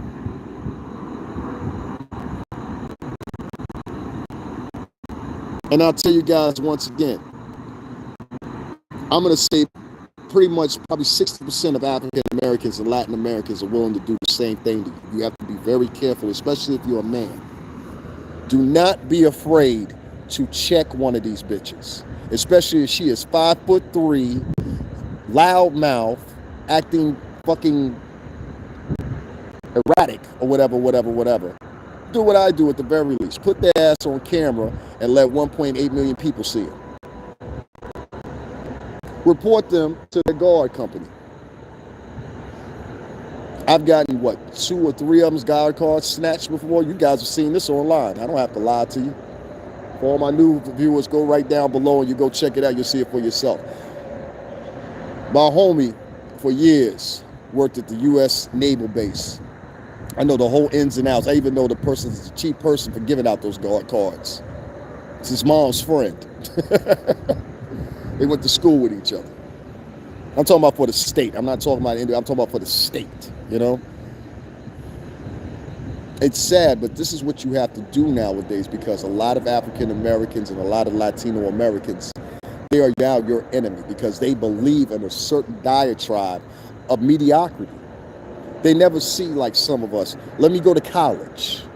Let me see what happens if I try this profession or whatever. These people are the most dangerous now in the culture, the service industry. These are the people that will get smart with you. These are the people that will attack you. You don't have to worry about a white man or a white woman as much as you have to worry about these people. There's certain segment of people. I'm not talking about all blacks, all Latinos, and I'm not talking about all women or all men are just like this, because equally enough, they both are like that. They're cantankerous, they're taunting. They will try anything to put you up under them mentally. But when we go into reality and we spread the spread, how do you compare to me? You've never worked at a record company for over 2 decades. You've never went to college. You've never really been in any situation where you've ever seen more than, $30,000 in probably your whole entire career. So how are we alike? Oh, based off skin? These are the way that these women are approaching you in the dating scene, if y'all don't get what I'm saying. This is the way that people are approaching you when they're trying to ascertain money from you or whatever. See, those boys, they came at me like that because they were trying to show me, we make more money than you. We know what we're doing. I don't care about that. If it was about money, I would have been stopped doing this shit a long time ago. If it was just about donations, I would have been stopped doing this shit a long time ago. I've mentioned my Cash App one time in here. And my Cash App, PayPal, and GoFundMe is right in the description box. It'll also be in the pinned comment. So this is my second time. Do you know I will have a motherfucker come in and they will be listening to me the whole time. And at the end of the shit, they'll be like, how dare you ask for a motherfucking Cash App? How dare me? I hear you. These are, most of the time, our own women. Most of the time, men that are in the culture. These are not white folks that say this to me. These are not Lithuanian folks that say this shit to me. None of the above. These are regular people. And that shit bothers me. It should bother a lot of y'all. Because the same person will then go on their page and do the exact same thing you did, like a crab in a bucket. They want to pull you down. I want to see you get to the top, but not better than me. And that's the same thing that the women have grabbed nowadays. They do not want to go back to poverty. They do not want to struggle with you. They do not want to do all these different accolades that they talk about, but at the same time, you are the definitive fraction of all that. Most of these women, a lot of these women are in debt, just like the rest of everybody else walking around the United States. Let you pretend to put on this actress role when you're online or you're in conversation socially by talking loud, being obnoxious, being belligerent, taking, once again, all the tenets of a horrible white woman and implying them into yourself. Not a good white woman, a horrible white woman, a belligerent white woman, an obnoxious white woman. And then the men, they feel, well, this is what it takes to oppress the women, so maybe I should start acting like this as well. Now, when you meet each other, whether it be romantically, whether it be socially, whether it be fucking in a coffee shop, God Christ, your whole thing is to compete with each other. Well, I've grown up here most of my adult life in Lily White, Connecticut, and when I was down south, I was in a Lily White environment too, for the most part. I always had to compete against whites. And I'm not trying to sound cocky. And anybody that knows me knows that about me. Anybody will testify that knows that about me. That's always been my highlight. I've had friends of mine, black and Latin friends, stop, don't get him upset. Don't you come around here stirring up all the good niggas. Why? What are you scared of? White people have less respect for you if they see you don't have any dignity than they have respect for you if they see that you do have dignity. I've always had white men that have respected me because I carry dignity. I've had the conversation. I had a white guy one time. See, a lot of white dudes, they're trying to test you, see where you are mentally when they have a conversation with you, right? And put y'all on. So what they'll do is they'll say something obnoxious to you to see how you react. And if you look like a sensitive motherfucker or whatever, then they'll continue trying to taunt you even further and further and further and further, most of the time. Sometimes this isn't such. Sometimes they will continue it on because it's just a benign motherfucker. Why would you want to emulate somebody like this? This is the people that oppress you. A portion of that population that oppresses you. You want to grab on their fucking... Why would you want to grab onto that? Like, I don't understand that. So when I see a lot of men and women doing this stuff, taunting, financially shaming other people of color online on a daily basis, lying to people to get cash apps or whatever. If I got on here and I lied and kicked the bullshit to people, I'd probably have thousands of dollars floating through here. Now, in this diatribe, I'm going to give y'all another example. And this shit I am going to throw up. Caught you, nigga, I caught you. I caught that nigga, I caught him. Who we talking about, David? Kwame Brown, I caught you, you motherfucker.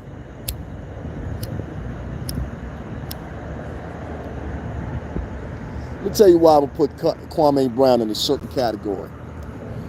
It's some shit I saw him do yesterday. And it wasn't some shit I watched on a replay. It wasn't some shit that I was speculating. It wasn't some shit I'm making an accusation.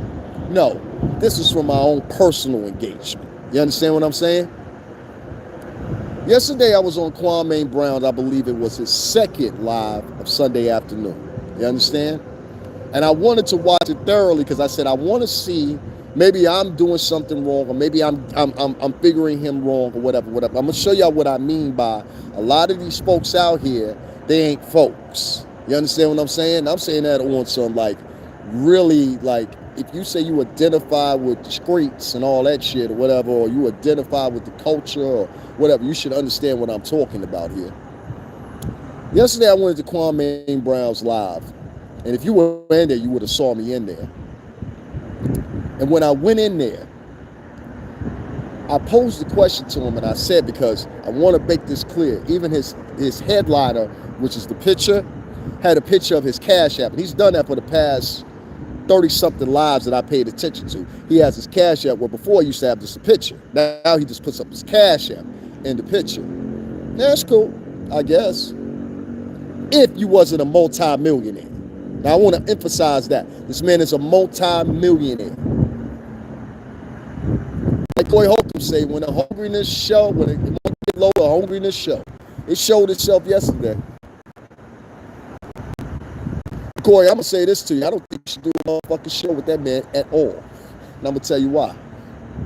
So yesterday I went into his live, and I posed this question to him. Not one time, not two times. I ain't even got enough fingers for how many times I put that in the chat. I said, Kwame Brown, I don't mean to be disrespectful. Note to, and you will see this in there because it's written, it's in live time when I recorded it. I said, I don't mean to be disrespectful and I'm not trying to come at you, but I want to ask you, why do you have a Cash App and you're a multi-millionaire? And Kwame Brown wouldn't answer the question. Now, a lot of y'all are going to sit here and say, well, why should he answer your question? And blah, blah, blah, blah. Maybe he didn't see it. Oh, he saw it. I put it in there 15 times. And while he's in front of the screen, he's looking at the chat room. He's vehemently looking at the chat room. And how do I know this? This is where you fucked up and you saw it, and I saw the fraud shit come out of it. Because Kwame Brown, what you chose to do to tell me to shut the fuck up, kiss your ass, or fuck you, one of the three, was you read a comment that was directly under mine, which means that you had to look at my comment and selectively read that comment, and that comment had to do with something that was just as bad. The man said to you, and I think his name was Canvas something, Cool Canvas or something like that. It'll show up when I put it up. He said, you already losing a lot of subscribers. And what he was talking about at the time, I didn't realize it, was from all the beefing that goes on that channel. Mind you, when I showed up, the topic was supposed to be about something else. He used at least an hour before I logged off, talking about people he was beefing with.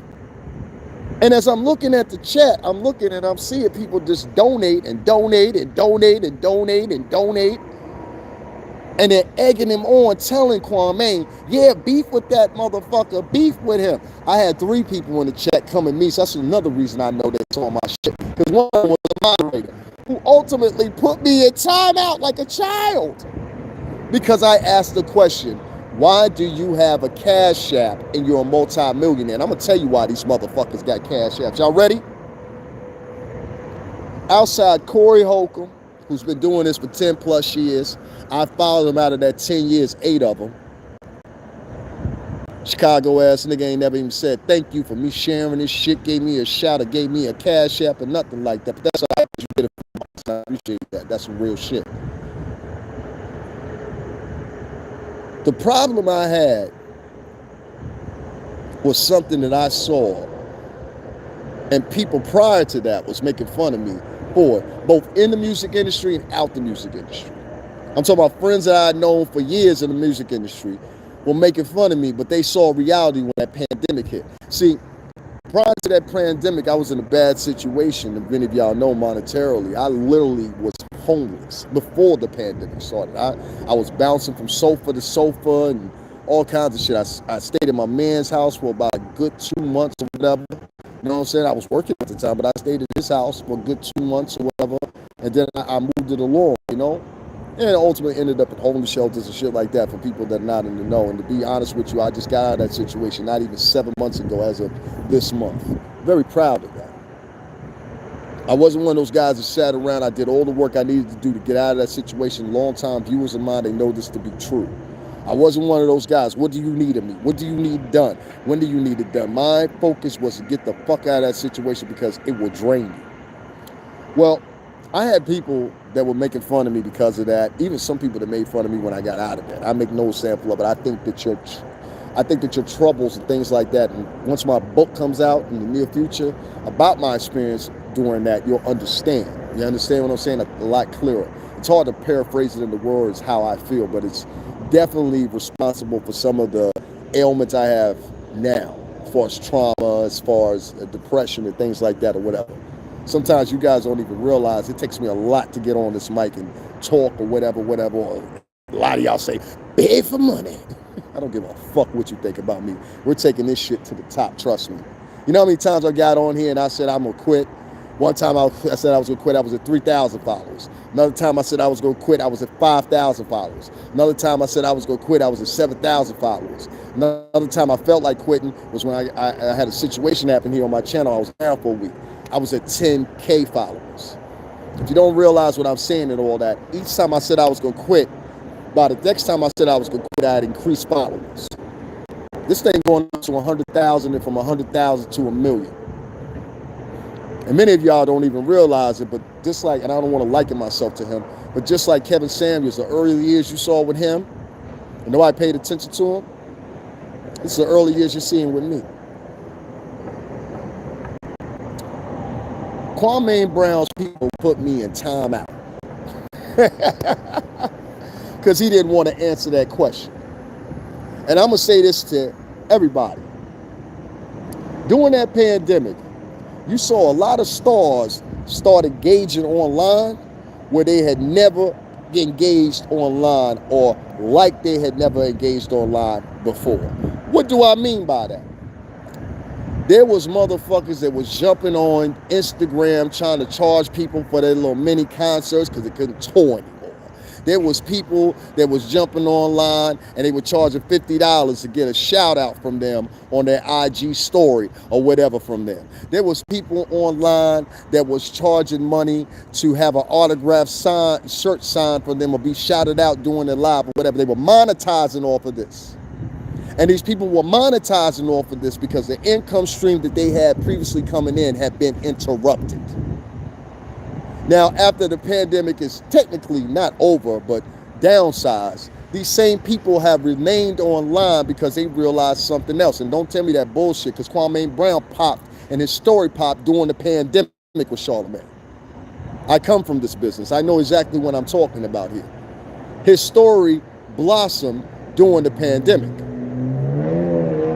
Now, many of these other stars, they did the same thing. They started coming to social media, and before they would just be a post or two, or before it would not be a post until the album was getting ready to drop, the brand was getting ready to drop, the t-shirt was getting ready to drop, the single was getting ready to drop, you had a fucking collaboration with such and such artists. You would not see these artists prior to the pandemic unless it entailed that. Now, I worked in the media department for 18 years, damn near, with one of the most seasoned people in marketing that I can think of, which is Sean Prez, who you can currently catch on DJ Blood on VOD TV. All right? I still keep calling him DJ Blood the Butcher. I'm going to call you that for the rest of your damn life. That's how I met you when I bought them records down there, too. You remember the white backs from Bad Boy? You used to come up to the office and get them, too. I'll send one of your peoples. For real. DJ Blood go way back with Bad Boy. You know what I'm saying? That's like early 2000, 2002, 2003. It's before he even had the website for Blood TV. You know what I mean? Y'all don't give me credit for the people I fucking know. I don't know Vlad like that, but this to be present at that times when I don't need to go offline, but just be present around those times when him, Clinton Spark, DJ Envy, all these different people were trying to come up, it means a lot to me because I love music. You know, I'm a musician. I still am a musician. I'm an artist. I'm a creator. I'm an editor. I'm like, this is what I know, you know? It's like if you get a baker and he's been baking cakes for 25 fucking years, and then all of a sudden you tell him, yeah, you know what? We're taking baking away from you. Well, what the fuck am I supposed to do now? You know? All right, well, I was baking before. Let me try stuff on the stove top, fry it. You know? You find a different avenue within the same paradigm. Food, you know?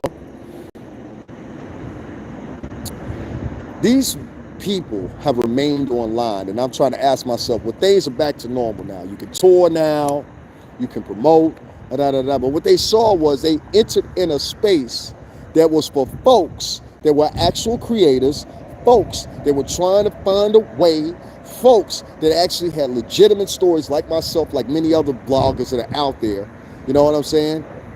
I'm watching a white vlogger right now who is almost the doppelganger of me. And this guy is on there and he's asking for donations and things like that or whatever. And people are coming in there fucking making fun of him. This is what this decadent mentality that America, not just black people, Latin people, white people, whatever the case may be, but as America as a whole are starting to grasp onto. Right now, during inflation, I read an article in Forbes yesterday. I might post it up with you guys, whatever. I read an article in Forbes yesterday and said that high-end companies like Gucci and all these other different companies, they haven't lost a dime during inflation. You know why?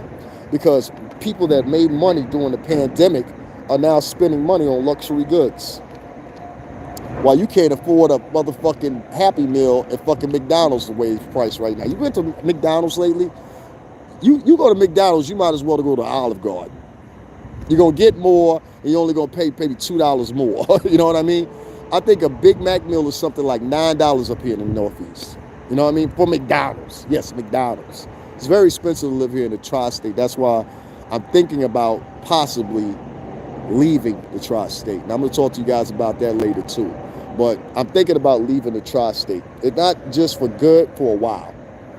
I think there's more adventures I'm an adventurous person, you know. I've been traveling since I was, Jesus Christ, 17, maybe younger than that, when we was coming back and forth to New York from down south at first.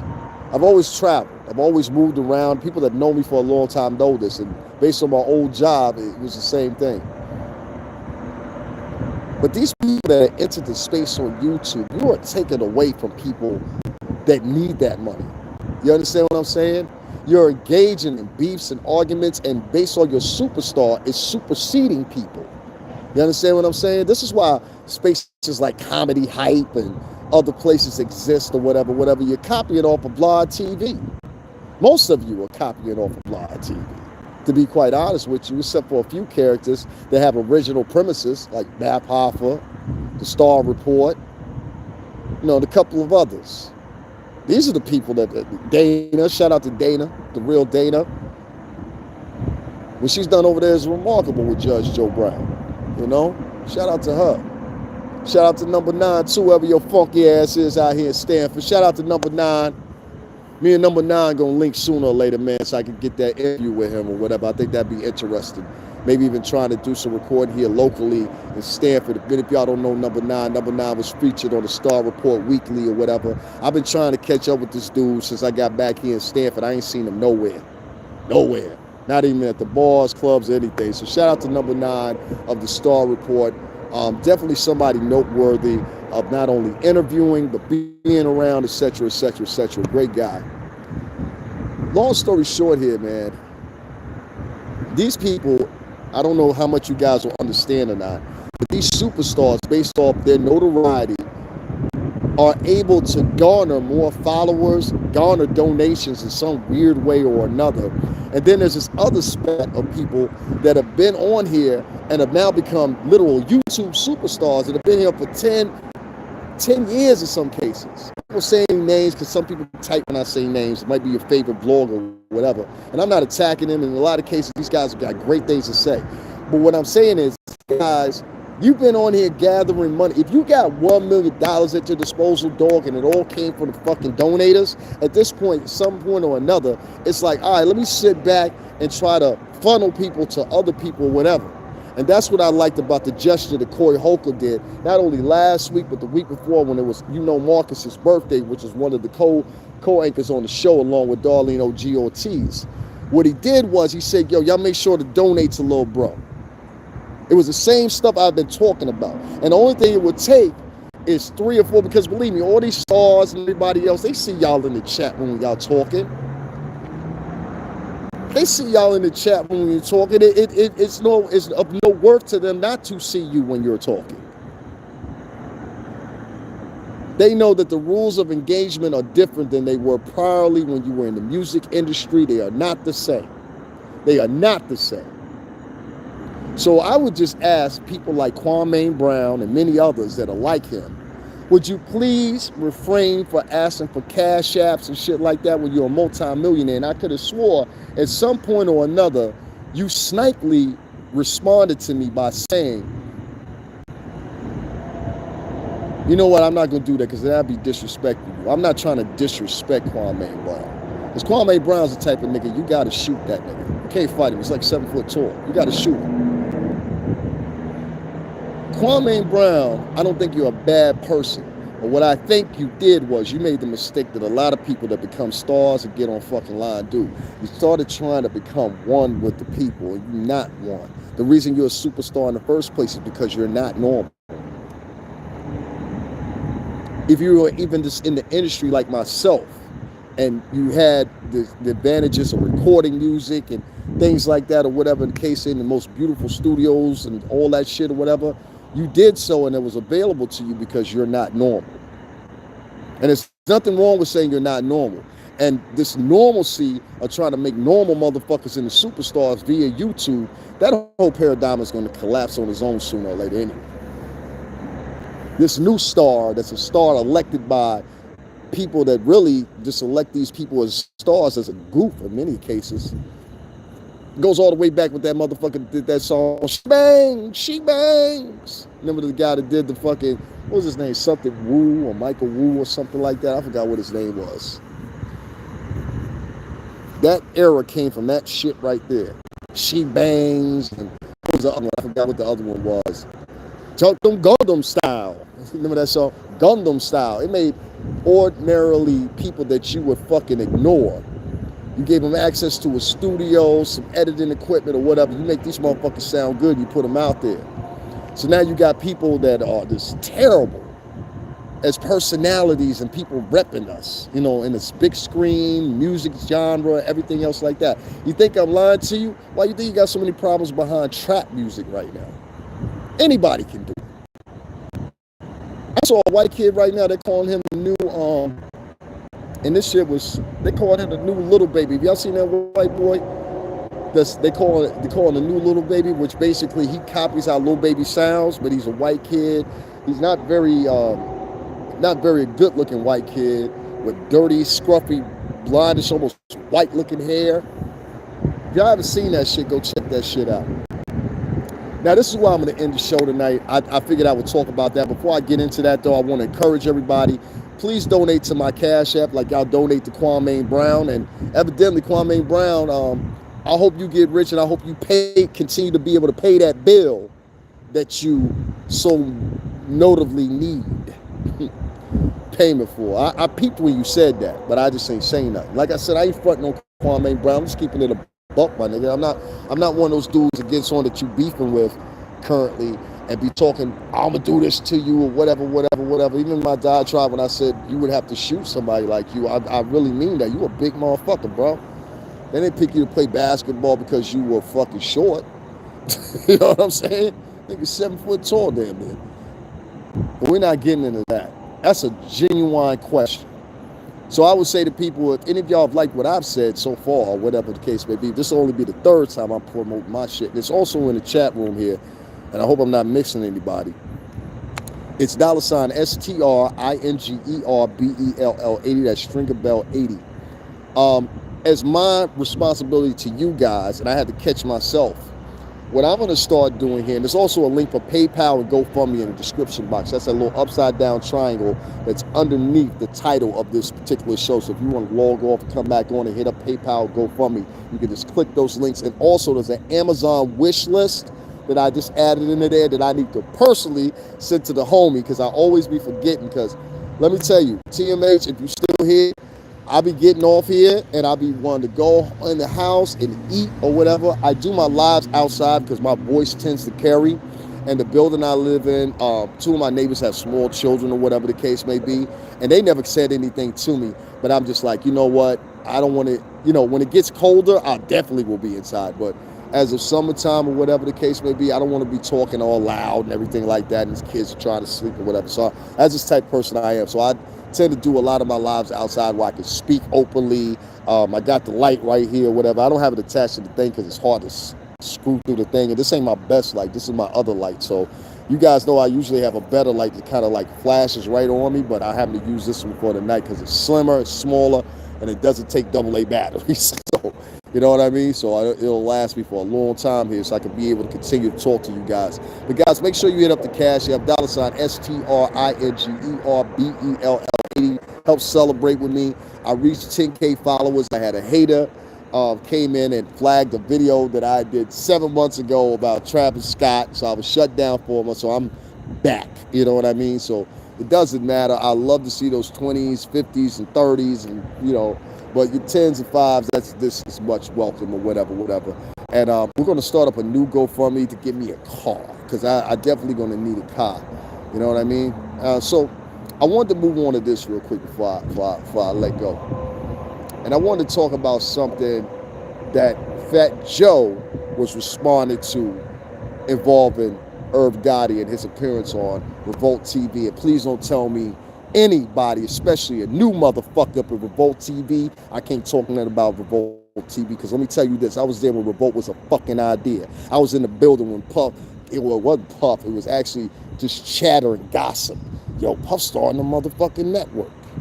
I was there when the chatter was, yo, Puff getting ready to release some new alcohol. I was there for that too, so please don't ever come at me with that. Irv Gotti, outside the fact he went on there and called Ashanti all kinds of B words, shit like that or whatever, and I agree with Fat Joe, I didn't care for that either.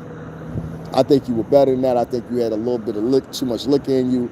And I'm going to say to Nori, you need to stop letting all them motherfuckers drink up there. All of them can carry their alcohol the same. I know you done vetted some of them and seen how they drink because you hung around them and been around them or whatever.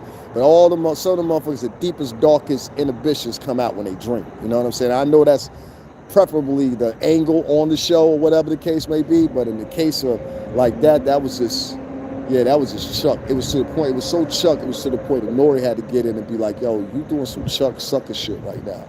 You know what I mean? Within that diatribe, Irv Gotti said something And Fat Joe reiterated, but I don't think Fat Joe went into depth that he could have went into it. It was regarding something that Irv Gotti said real slick, and unless you're in the know, you wouldn't know anything about, which is this. Tidal, actually, which is owned by Jay-Z, was actually the first company that did this. They implemented it after probably a year of Tidal when an entity that everybody utilized, which they allowed to, which was already legally allowed anyway, just took advantage of an already existing law, where they allowed you contractually to actually make up a new version of your song. Now, I'm going to tell you something right here. As an artist, as someone that has been in the same studios that these men have recorded it and recorded in those studios, I recorded in Daddy's house where all the bad boy artists have recorded it multiple times. Have video over here on my page. You guys can go check out. Just put in Davin Lewis, Daddy's house recording studio. There should be like 10 videos plus to pop up. So I've been in there. I've worked with the same producers that these artists that release these albums I've worked with. Shout out to Frames Flow. Shout out to Brian, John, Steve Sticky. Shout out to Shaquan and many of others up there at Daddy's house or whatever, that have put in their time and moved on in their careers and went to other places, right?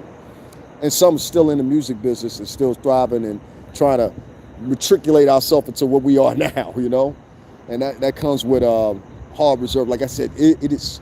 I am so lucky that everything from in the music industry, the time I had to my little homeless battle I went through, I'm so lucky that that shit happened at this time versus 10 years from now.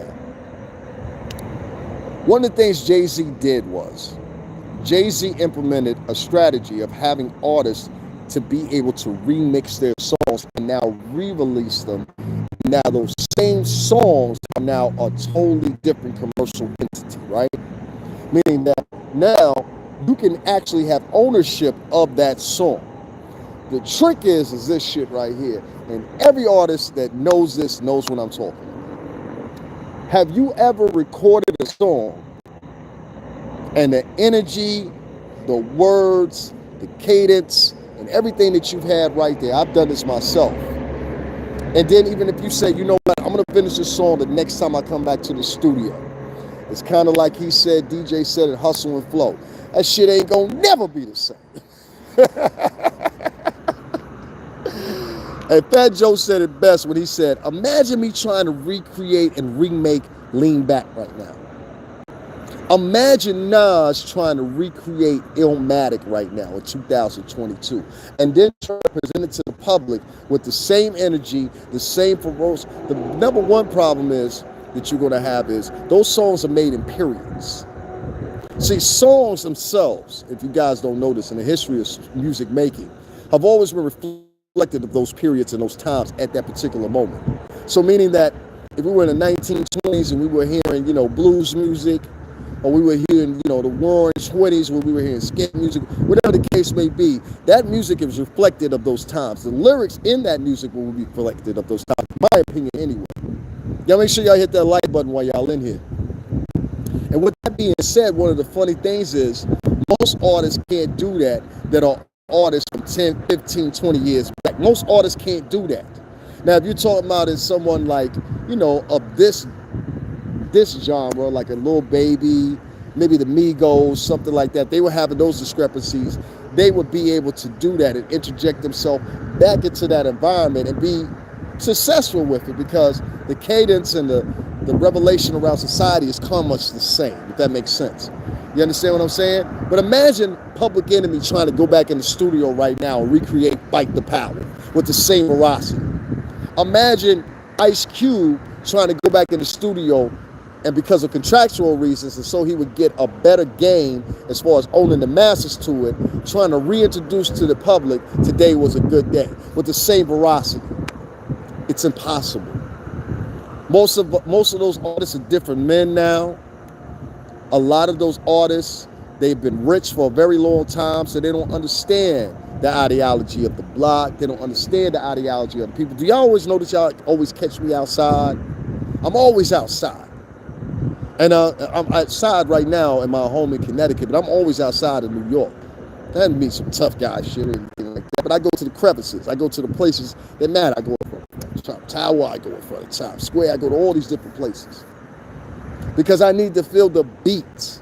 And that's what originally made that music. It was to feel the beat. Y'all don't know that I be sitting back, still writing rhymes. I still sit back writing R&B songs. I still sit back and write treatments for different projects that I want to come up with and put out, whatever. I still do that. But I need that beat of the city. And even though the vibe of the city is negative right now, I still need that vibe. You talking about niggas that live in Calabasas. Niggas that live on Star Island in Miami. Niggas that live in LA and Beverly Hills. Niggas that live in Gwinnett County in Atlanta. Niggas that live in in Colorado and the sticks. Motherfuckers that live in Arizona in their second home. Y'all want me to stop talking? I'm sorry, stars. I'm sorry. I'm talking too much. I'm sorry. I have to be careful what I talk about on here because I was part of that industry, and with so many people knowing me in that industry, it's like, you stop it, you're giving away our secrets. Hey, don't worry, I ain't gonna tell nobody's secrets. Everybody fell back off me, so I ain't telling nobody's secrets, don't worry about it. But the problem is, you cannot have the same veracity, you cannot have the same candor, you cannot have the same style, you cannot have the same spoils as you had originally when you recorded those songs. Henceforth, those songs introduced to a new crowd in 2022, they don't have the same veracity. What you're depending on at that point is all the old fans. You're depending on the fans that grew up, that had a moment when they was listening to What's Love by Ashanti and Ja Rule. You have to, at that point, that might have been when some young lady or some young man met their future baby daddy, baby mama, husband, wife, girlfriend, long term. We together, but we ain't togethers. Those songs are something important for those people, as they have always been throughout time. It doesn't matter what your culture is. A culture, depending on whoever it is, will have a song within their culture that is adamant to that moment in their life. Olivia Newton-John died today. I want to say R.I.P. to her. She starred in the movie Grease. The music that's a soundtrack for that movie Grease that starred John Travolta is still relevant to this day. To this day, it's still relevant. They were using it in TV commercials. They were using it in leasing and football games, you name it. It's still relevant material. You try to recreate those songs, what happens is those songs lose value. And that's what Fat Joe knows. Those songs reduce in fanhood. Those songs reduce in value. Those songs reduce in relevance. I think you stand more of a chance of losing monetarily if you choose to release a song that had but so much notoriety, if that makes any sense. So I think that's a terrible idea. I think it's a great idea if you're a younger artist or you're an artist that still has the same cadence. Like, what I mean, like, if you're somebody like Patti LaBelle can still sing that damn song like that. If you're somebody, God forbid, and he's passed away, but Michael Jackson, if you're somebody like a Willie Nelson or many of these other artists that have performed for years, you had the possibility of doing that, but it's not going to be the same as the original. Because that was a moment. That was a moment. And I know those moments change on how you feel just like that. One rule that an artist taught me a long time ago, he said, whatever, and I learned this, I forgot what city we were in at the time, but it was a bad boy artist. I'm not going to say his name or whatever, because I don't want to cause no stare, because then people start asking, what else you know about him? But I remember a bad boy artist said this to me when I was outside, and I was writing rhymes, and I was reciting them. And at the time, I was doing it on a tablet. Not tablet, a laptop. I used to write my rhymes on a laptop, literally. And he said to me at that time, he said, yo, and I always remember this. Always remember this shit. Say that shit like you say in a freestyle. Say that shit like you say in a freestyle. Like some words you just making up, say that rhyme just like that. And make sure you memorize it good.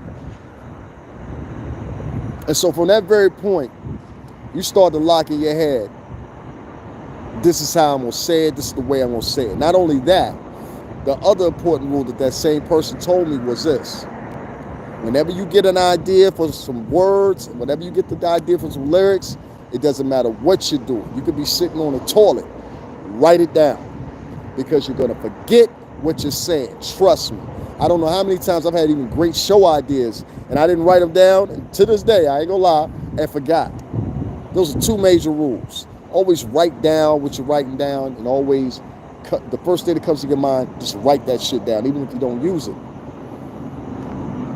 Recreating songs and re-releasing them reduces the value of the song.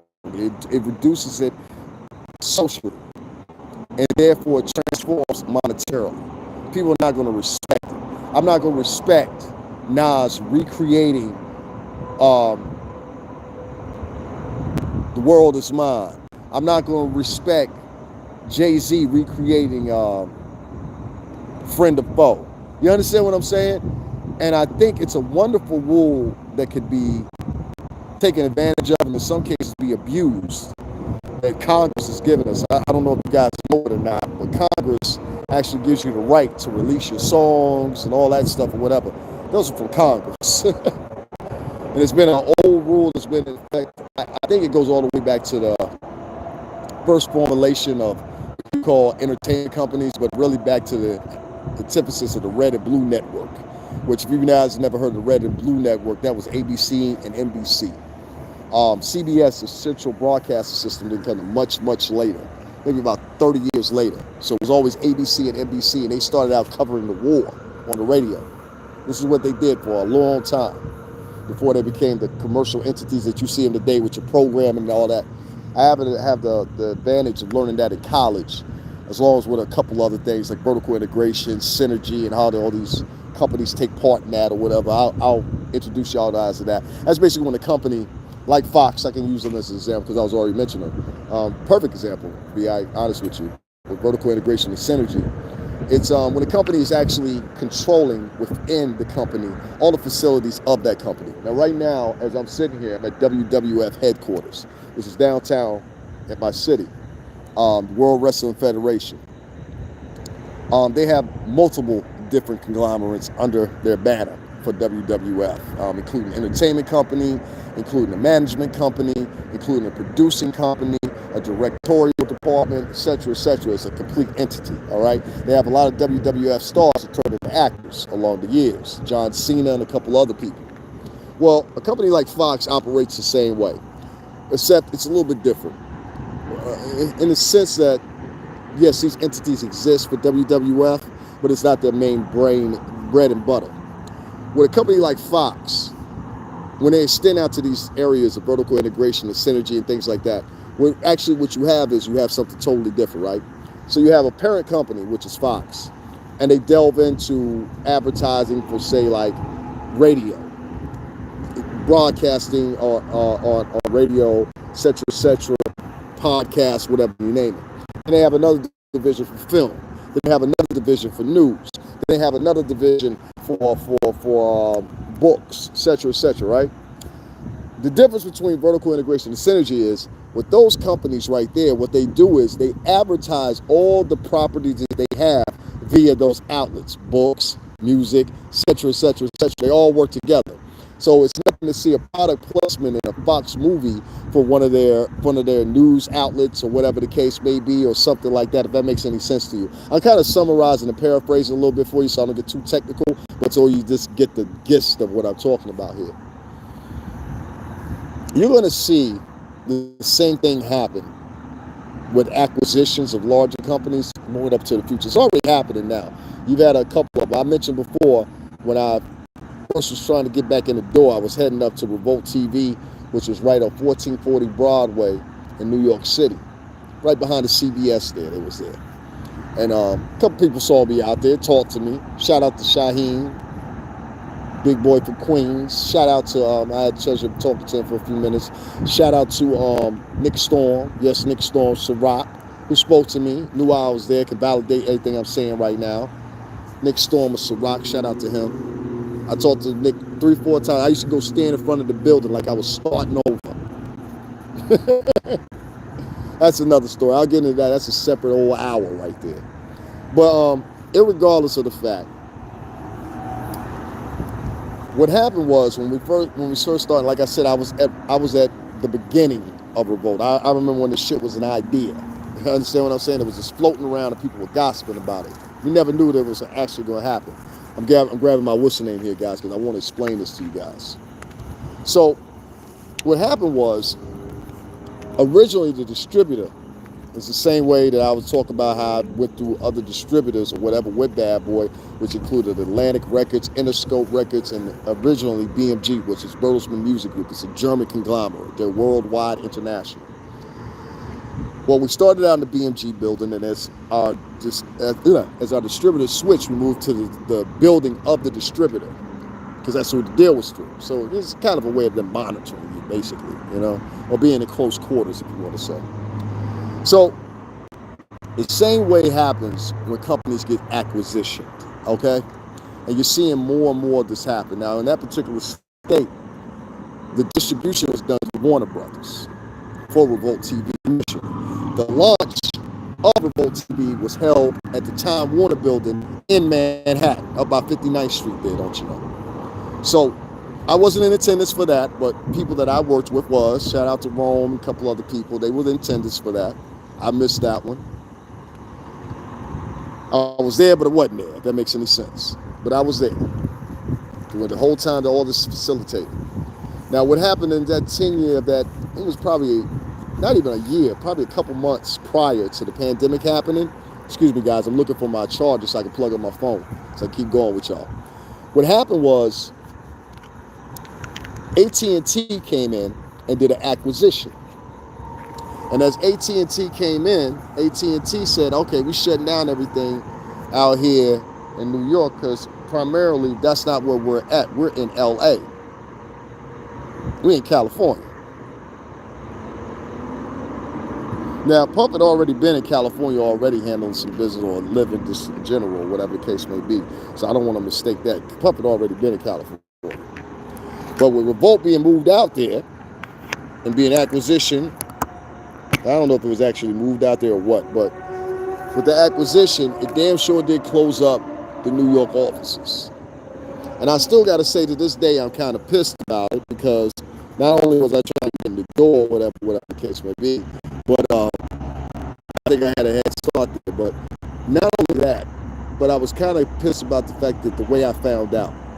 I came back to that office, and I was standing in front of 1440 Broadway, and there was an Indian gentleman. He had long hair, he had a black girlfriend, and he wore glasses. I remember him very well. And he might not have been Indian, he might have been Trini. I told you, there's a lot of people from Bangladesh and India that came in through the British West Indian Tea Company back in the 1700s through the 1800s with the British. The British used to rule over a lot of those Middle Eastern countries and China for over 100 years. But that gentleman, he came outside and he said, and I left him a note for Puff at the time. I'm not trying to make this personal, I'm just telling you what happened. And he said, yo, you're here again looking for Puff and all them, right? And I said, yeah. He said, yo, man, I wanted to tell you, yo, listen, they moved out of the building. And I said, what? He said, yeah, they moved out of the building. Now, I don't know if he was telling me a lie or this was the truth or maybe whatever the case may be. But I do remember feeling one type of way, and I just want to talk about this real quick.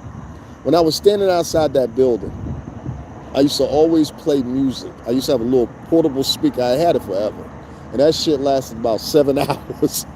So I was always playing music, you know what I mean? Preferably, I was playing my own music at the time. And I would smoke my little cigarette or whatever, and I would see all these new faces that would walk past me that worked for Revolt. And some of them were older and some of them were younger. But one thing I did know was half of them motherfuckers hadn't been around that company as long as I had. These were new faces. And I wasn't mad at them. But when I saw and I knew things were switching in the culture, if you want to say, is the looks and things that I got. Oh, I got some dirty looks from them little motherfuckers. It's funny as hell, too, because they were the same ones that later on got fired if Revolt actually did close down right there and move out to California. Y'all motherfuckers got to let go. There was a few of y'all that jumped on the plane and got to go, but the rest of y'all was fired. I know how that man do. He'll drop you in a minute. It ain't nothing personal, but you got to go. The budget don't fit it no more, and neither do you. That's the Diddy way, and I ain't getting mad at him no more. It is what it is. As companies come in and acquisition other companies or whatever, what happens is they start to merge a thing. And sometimes they want to keep the company keepsake of the name or whatever. But make no mistake about it, there's a new entity that owns and has acquisitioned that property. So the way you may have known it at one time, or the way that company may have facilitated at one time, no longer does that. No, they operate off something new. You just seen this recently with DC. Same thing, they got acquisition from Discovery Channel. They bought them. I don't know if y'all knew that or not. Yeah. Acquisitions are a thing of the future. And as you start seeing more and more acquisitions, and this new thing with a lot of these artists selling their whole entire catalogs, yes, Justin Timberlake just did the same thing. I think to grab onto something else, which a lot of people are trying to do, is recreate songs or whatever. I don't want to hear Justin Timberlake recreate a song just so he can get sole ownage of that song. I'd rather not. I'd rather you create new music and take advantage of those ownership rights as far as like your publishing and everything like that. And I don't think Mace should do it either. Could you imagine Mace trying to redo Feel So Good? Mace is in great shape now. He's looking good. I've seen him. He's moving and shaking, making his dollar. But I don't want to see you remake Feel So Good and then put it back out to the public. It doesn't have the same feeling.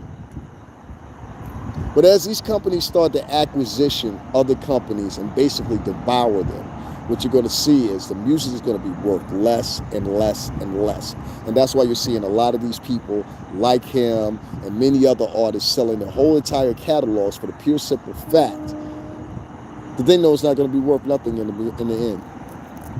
And acquisitions will further this along. You don't have to pay attention to me, but I was saying this 6 years ago on my friend OG Mac Drama's channel. I said the same thing then. I said acquisition is going to be a business of the future. Coming in and consolidating the company, buying it out, restructuring, or keeping the same brand namesake and moving on with it. And I still sit by that to this day, and you're seeing it happen right in front of your face. And as more and more companies struggle as we come out of the pandemic and things like that, or whatever, reestablishing ourselves in society under these new rules or whatever, I like to call it the day the earth changed. We're seeing examples of that more and more. But guys, that's my time. I've been here with you for 2 hours and 15 minutes. Let me make sure I shout anybody out if they donated. If you haven't donated, it's $Stringerbell $Stringerbell80. That's Stringerbell80 on Cash App. Also in the description box, that's right under the title. That's that little upside down triangle. There's a GoFundMe there, and there's a PayPal there if you don't have Cash App. I know a lot of y'all don't have Cash App.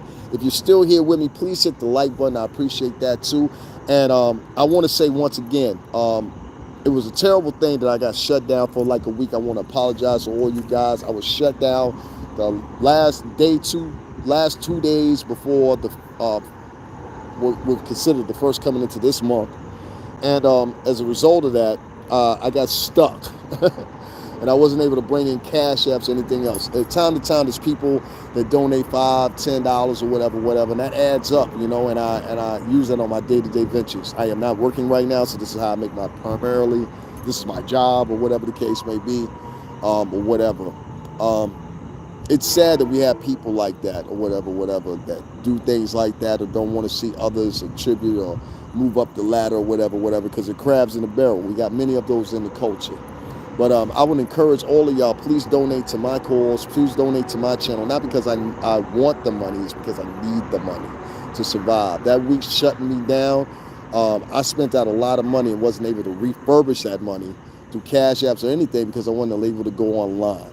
What it did was, it was kind of a blessing because I kind of got the challenge of going to one of my other names and trying something new because I had never posted anything there. And I was surprised I got some views. Not as many views as I get here.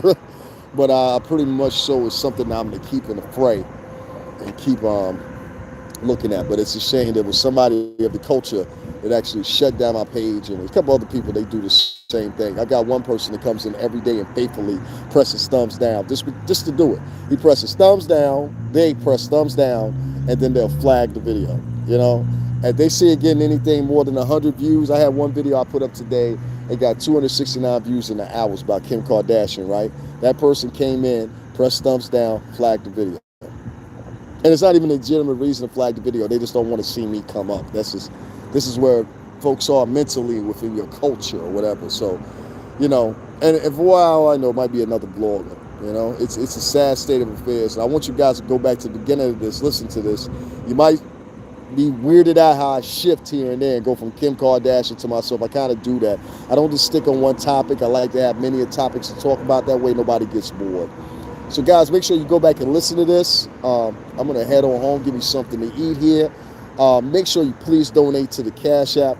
I've got a goal now that I'm going to make either $500 to $1,000 a week, and with 10,000 followers, I mean, even at $3 a piece, you should be able to make that. You know what I'm saying? So I'm doing simple math here. If I have 10,000 followers, and my followers are not fake because you see somebody put that in there. How you got 10,000 followers? Because people come in. There's 2 or 3 specific people. I've got rid of 2 of them just recently, but there's 2 or 3 more that are coming in, and every day, and I know they're black because I saw one of them's email. Because when you report it to YouTube sends you a report. It tells you whatever.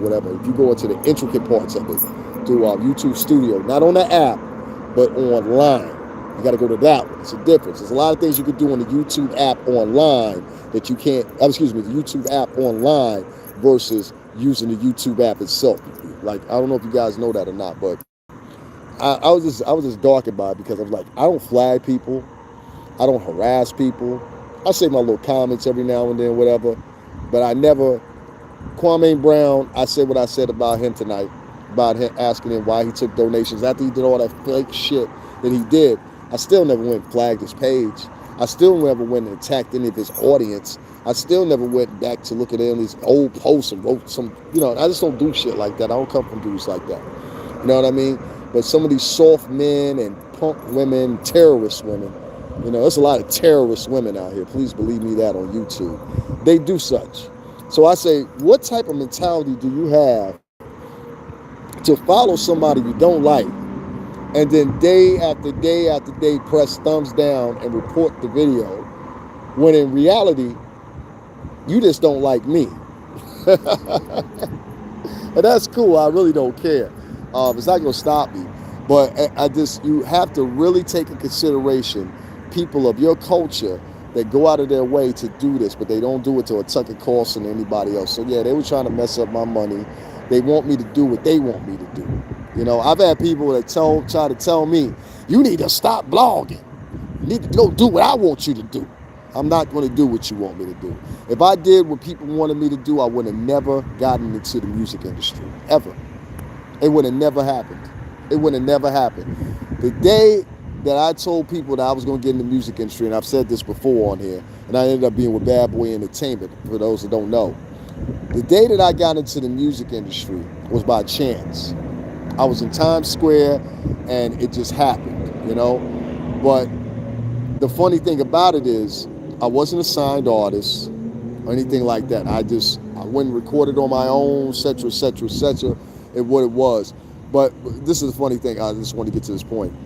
People then said, you ain't gonna be able to do that. Ain't nobody gonna sign you. You ain't good enough. Ain't nobody gonna rock with you or work with you or whatever. And I ended up getting with one of the biggest record companies at the time there was. You see what I'm saying? So don't ever let nobody detour you or try to tell you can't do what you want to do, because really in reality what it is, they can't do it. People can't pick. I can listen. You put a beat on right now, I can pick up something, I can write a song. I can tell you by listening to your music what works and doesn't work, whether it's new genre or old genre. You understand what I'm saying? There's a lot of things that you learn during your tenure around people that are multi-millionaires and successful artists, and being one of the most successful producers, being around one of the most successful producers there ever was. There's things that you learn that other people will never have the chance to learn. And so if I could offer that to people, whatever, sometimes I do it for free. Sometimes I drop some of the things I've learned. If you hear what I talked about in the latter part of this, there's actually way more than that I know. But the financial support has to be there for me to divulge those things. So guys, once again, make sure you hit up Cash App, $STRINGERBELL80.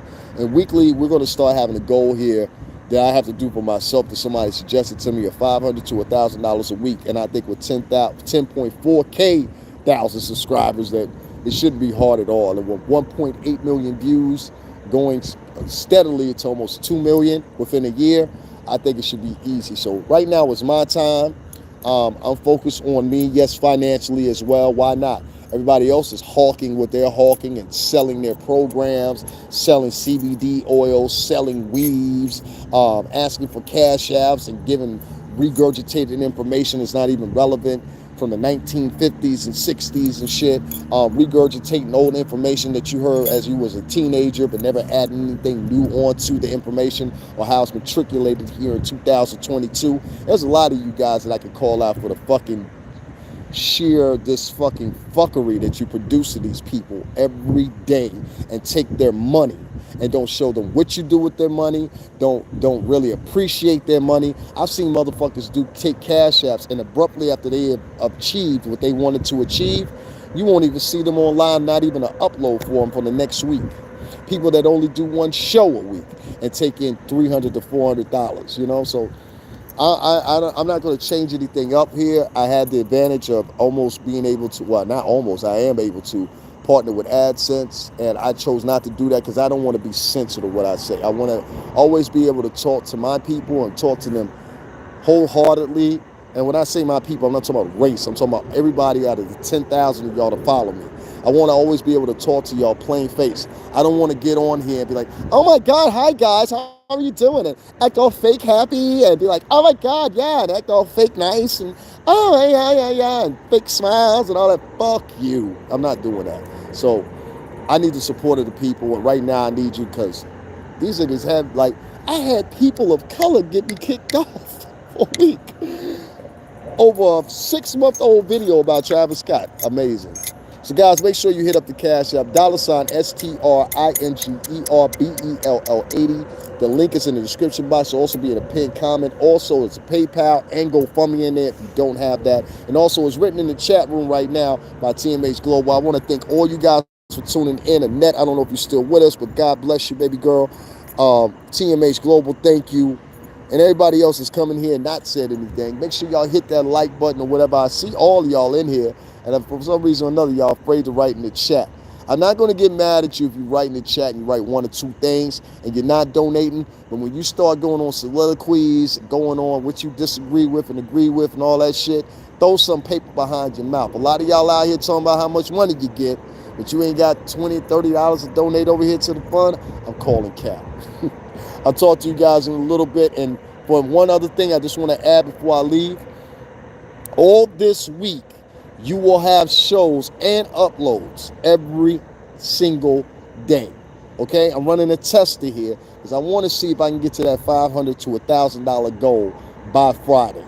All right? So as my part of sitting here and fulfilling the deal, you will either have one show that's either 3 to 4 hours long, or you will have two shows that's separately 2 hours long. And of course, you'll have the uploads. Those ain't gonna stop coming because those taking petition of having the station keep on going and continuing or whatever. So that's my what I present to you guys. So make sure you compensate me just as well for my time and efforts. I appreciate it. And I didn't get to 10.4K subscribers not doing anything. So I'll talk to you guys later, and thank you for tuning in, every last one of y'all.